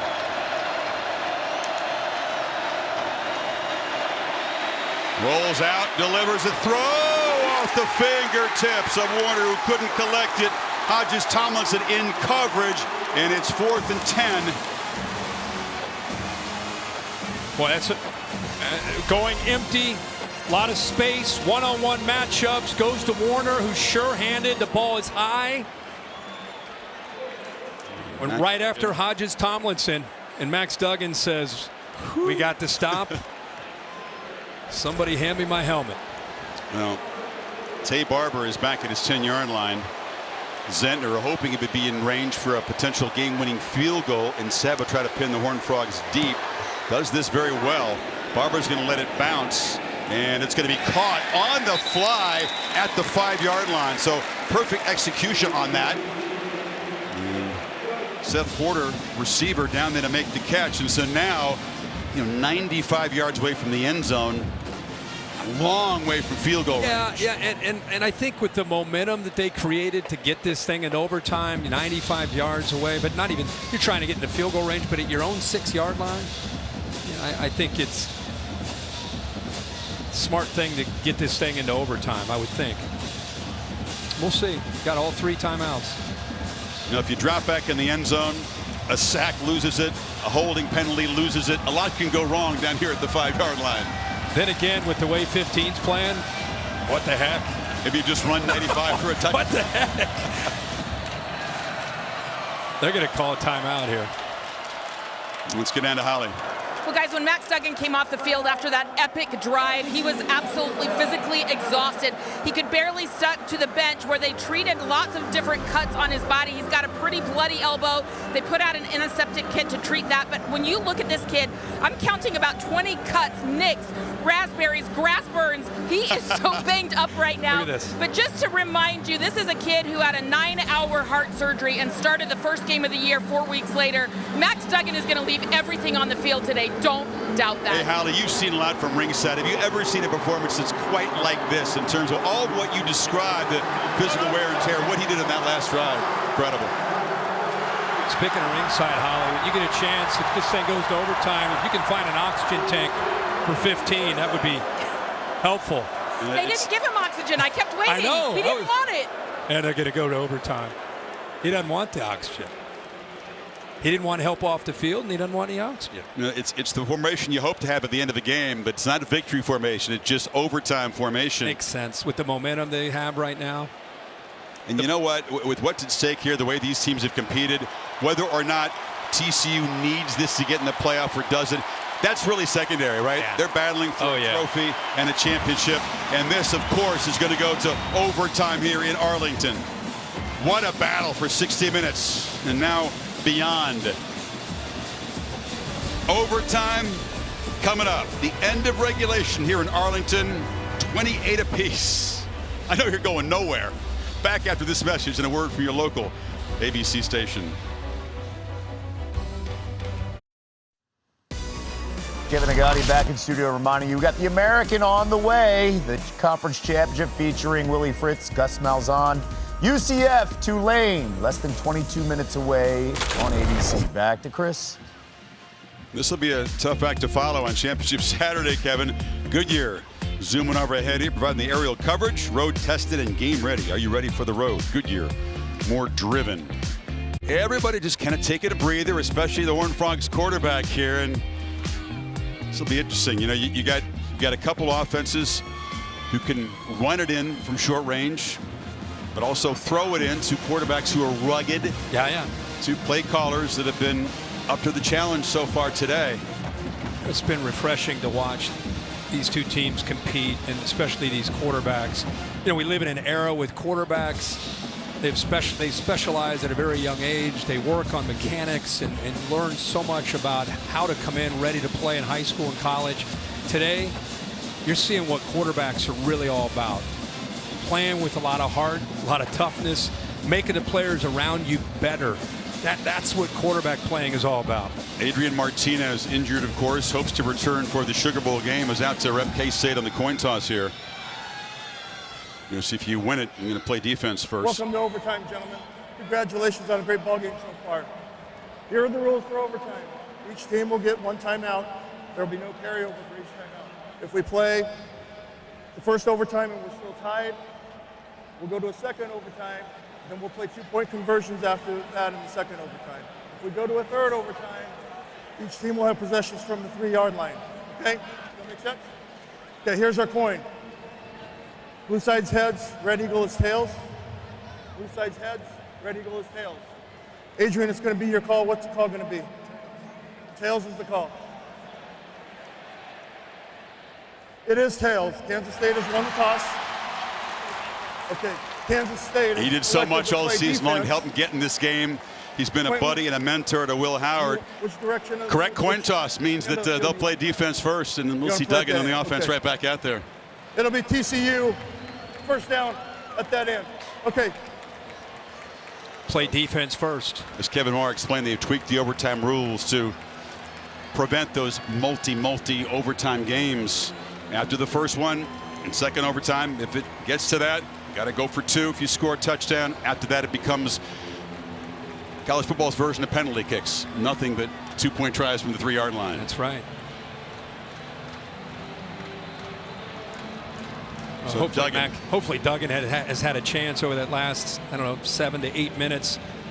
Catch his breath and get ready for this series. And we'll see the adjustments. Kansas State has played really well all night until those last couple drives of Duggan's legs really impacting the game. See how they tweak their approach defensively.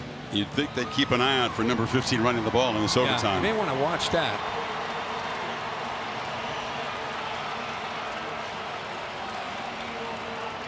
A fitting ending to a tremendous season of drama in the Big 12 Conference. We said this is the league of sweaty palms. And nobody here in this building is calm at the moment. Barber in motion. It's Miller. Picks his way. Kendra Miller has the edge, and he barrels down near the 10-yard line. But great job by Andrew Coker, the right tackle, winning his block right here on the edge. He got called one time for a holding call. This time, clean block, and there's Miller with that bounce. You know, he's a big physical back, but has that lateral quickness. Miller joined by Trent Battle in the backfield. Do you get cute down here? Do you keep it basic? Power football. Miller makes a cut, falls forward for 4. Because there's a lot of options in this offense. Sure, I mean, there's so much speed around Duggan. So many big bodies down here, so many big targets. Yep. Got a veteran offensive line that can get a push, especially late in the game. You got the potential jet sweep motion.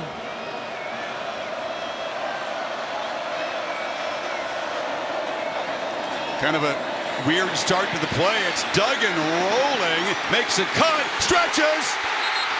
No signal. They'll spot him short, just short of the goal line. That was a funky start to the play. Nobody looked ready. No, and the two backs didn't even know what happened. They didn't know the ball was snapped, and it's like a backyard football play. Again, the toughness of this guy. Duggan stretches, knees are... It's the hip that landed first. The ball was stretched out as his hip landed. Watch the elbow. Did he break the plane? Elbow down. The tip of the football's right on the plane, though, Bill. Forearm down, eye of the ball short. They've sought him way back at the 1-yard line, not as close to the goal line. The play clock's winding down. He'll have to spend the timeout here. Sonny said, wait a second. We were taking a look at that play. He wasn't sure if it was a touchdown or third down. Yep. And they didn't stop the play clock. So it wasn't officially reviewed. Let's take another look at this. This was a weird play from the start. This is what you saw. Watch this. The backs, both these guys, Battle and Miller, watch the ball snapped. Even some of the linemen there. The linemen are on it. Backs unsure. Miller doesn't even realize what's happening, and Duggan makes something out of nothing. Timeout.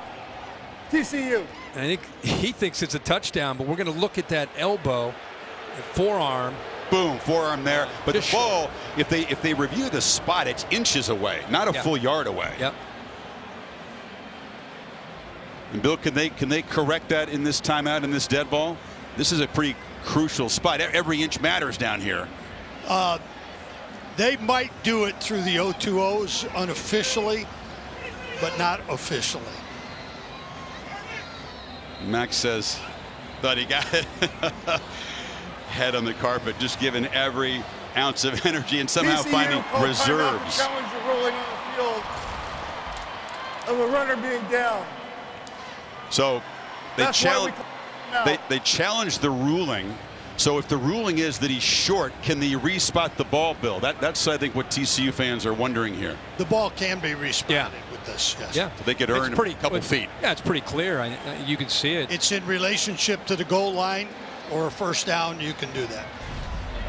I mean, right now, like you said, Chris, it's just inside the 1-yard line. But you see this right there. I mean, it's 8-inch line, maybe. Maybe less. Yeah. It had to come down to a Max Duggan run, didn't it? And it may still. It's going to be 3rd and goal. What an effort! We think it'll just be inches away. It's not just the numbers. It's not just the plays that he's made. It's the effort, the heart, determination, way he leads his team. And there's been plenty on the Kansas State side as well. You talk about defense trying to keep him out of the end zone. That's playing with a whole bunch of guys pressed into duty. So many injuries in the back four. So many guys stepping up and increased roles and responsibilities and finding a way to make plays today. Just when the Big 12 fans didn't think their conference championship could get any better. You know, last year Oklahoma State and Baylor came down to the last play. Now you get this one to this year. They're showing this thing. They're freezing it. It's a 100-foot long screen here. Of course, you see what you want to see depending on which purple lens you view this through. But I don't think they're going to give him a touchdown. I think they're going to spot it just a few inches short after all this. Man, just like last year, Kirk, this championship game, we showed you the Oklahoma State Baylor came down to inches in the other end zone. Yeah.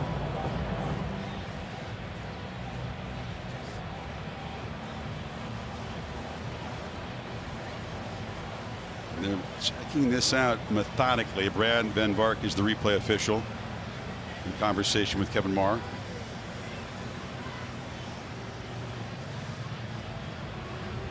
Man, it's just year after year, this championship game produces drama, really unlike any other. Consistently close, tight, one possession games at the end. Sonny's still lobbying. Let's say it's short, and you put Duggan under center here, try to shove him across the line. If nothing else, these teams, with the way that regulation ended, at least they've had a chance to regroup here and catch their breath.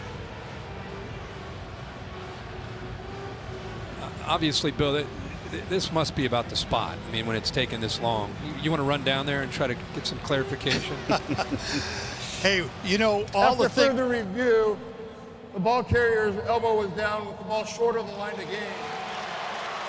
It'll be third down. The ball will be inside the 1 yard line.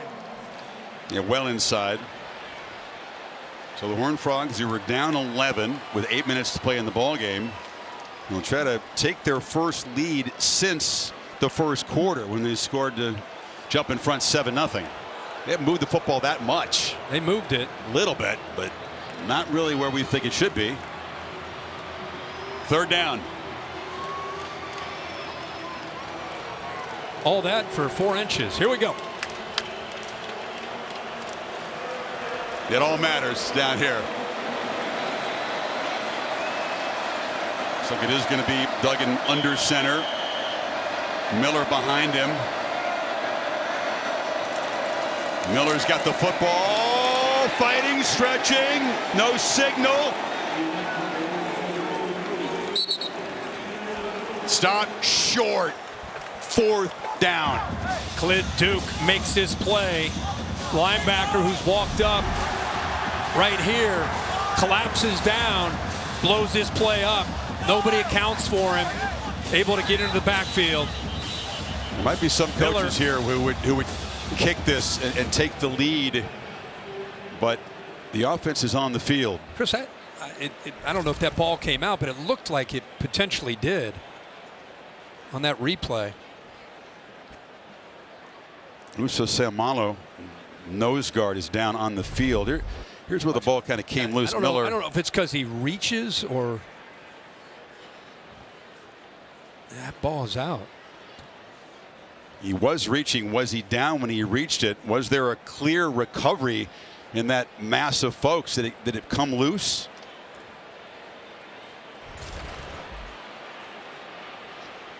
Replay booth has a chance to check that out. That shot from up above, if he's not down, it appears he broke the plane. Can you tell if he's landed on bodies or the field at that point? It's difficult. That's the thing that'll be the key issue. So you think he may have broken the plane before he lost the ball? And I think he got it back anyway. It was a pile of bodies, but what? Let's see. Keep an eye on the football. There, and the ball's out, but somehow he got it back. There's a couple things in play. Right there, Bill. Is that you think that's maybe he breaks it there? On that reach, it appears. Now, again, we could be a little deceptive because the camera's behind it. It could push it forward. There's the stretch. But on that stretch there, it appears part of that ball may have broke the plane. But you're right, though. The camera angle is not directly on top of the line. There he is with the ball. So is that indisputable video evidence? That's your department. Bill, this is why you're up here, my friend. You're supposed to provide the answers, not the questions. You keep putting me on the spot. Yeah, I don't have indisputable video evidence. My gut says it's a touchdown, but I don't have indisputable video evidence. And at this point, they're not looking at this, so it's. I guarantee you, they were looking at it. Seumalo helped off the big fella, but that is as tough as it gets after this physical battle to fight for every last inch down here at the goal line. And TCU putting that perfect record on the line here. Fourth down.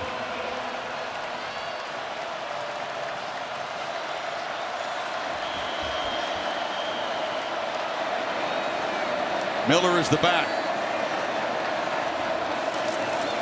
He's got the ball. No! Kansas State stops him. K-State's defense rises up on the goal line and denies Miller.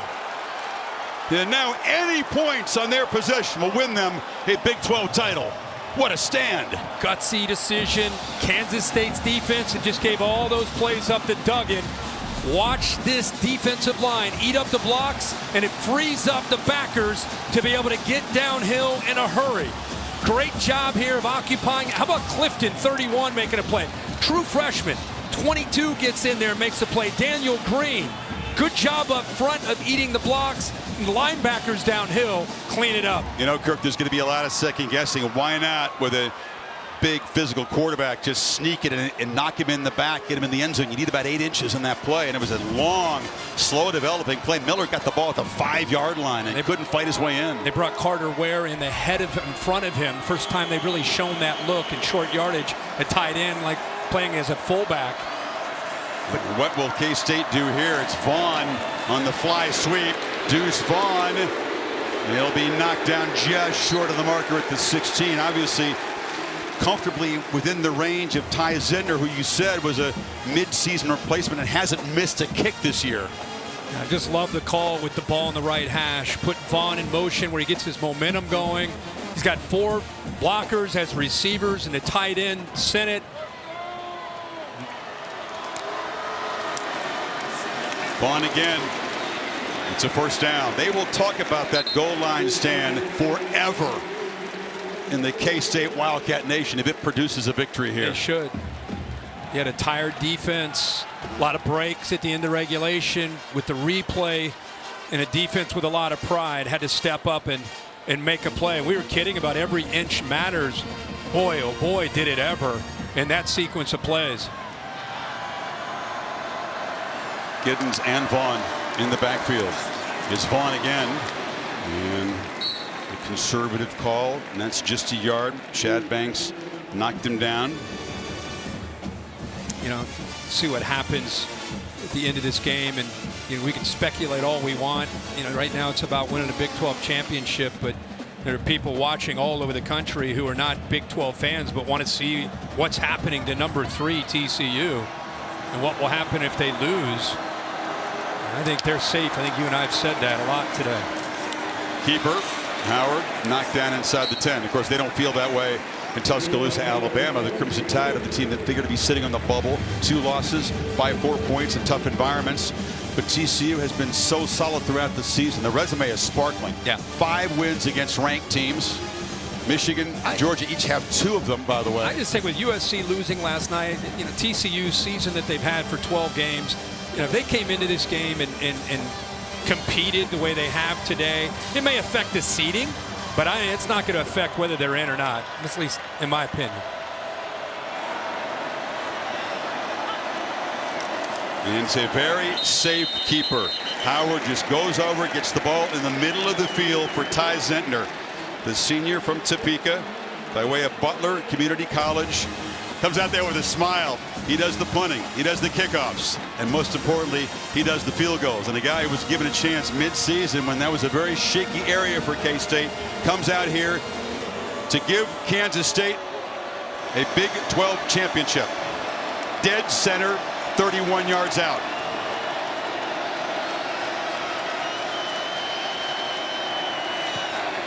Kansas State outlasts TCU.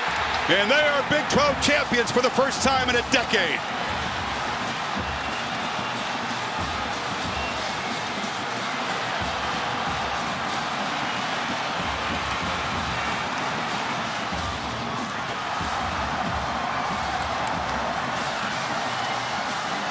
And after fighting from behind in the 4th quarter yet again, Sonny Dykes' offense comes up inches short in the top of the 1st in overtime. He chose to trust his offensive line and try to punch it in, not settle for 3. Duggan, a tremendous job.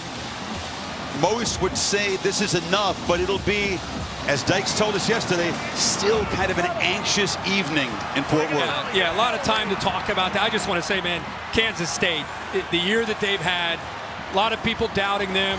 They've had to make some changes at quarterback when Martinez went down. Will Howard stepped up.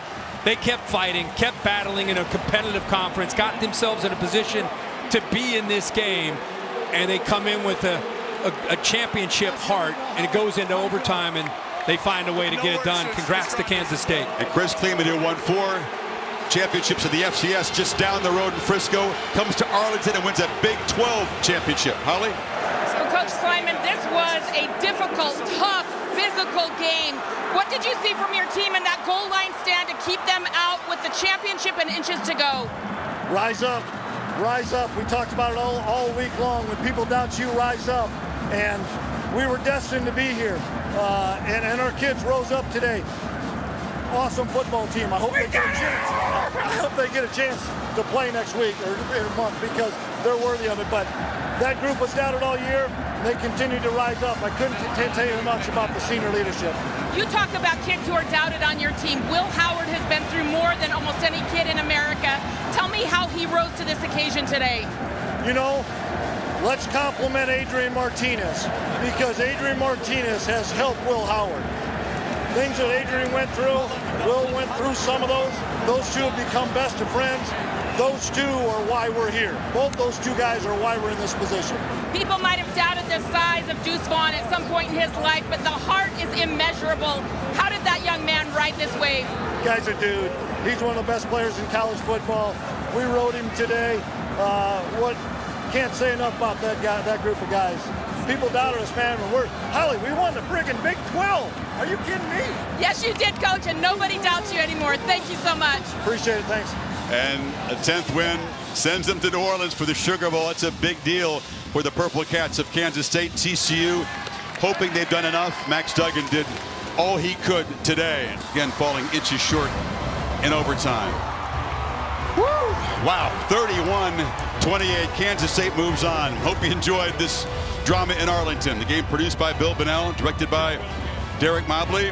For Holly and Bill Lamagna and Chris Felica, Marty Jaramillo, Kirk Herbstreit, Chris Fowler saying so long from Texas, with the Purple Cats sit atop the Big 12 Conference. Kevin Negandhi next up in the studio on Championship Saturday.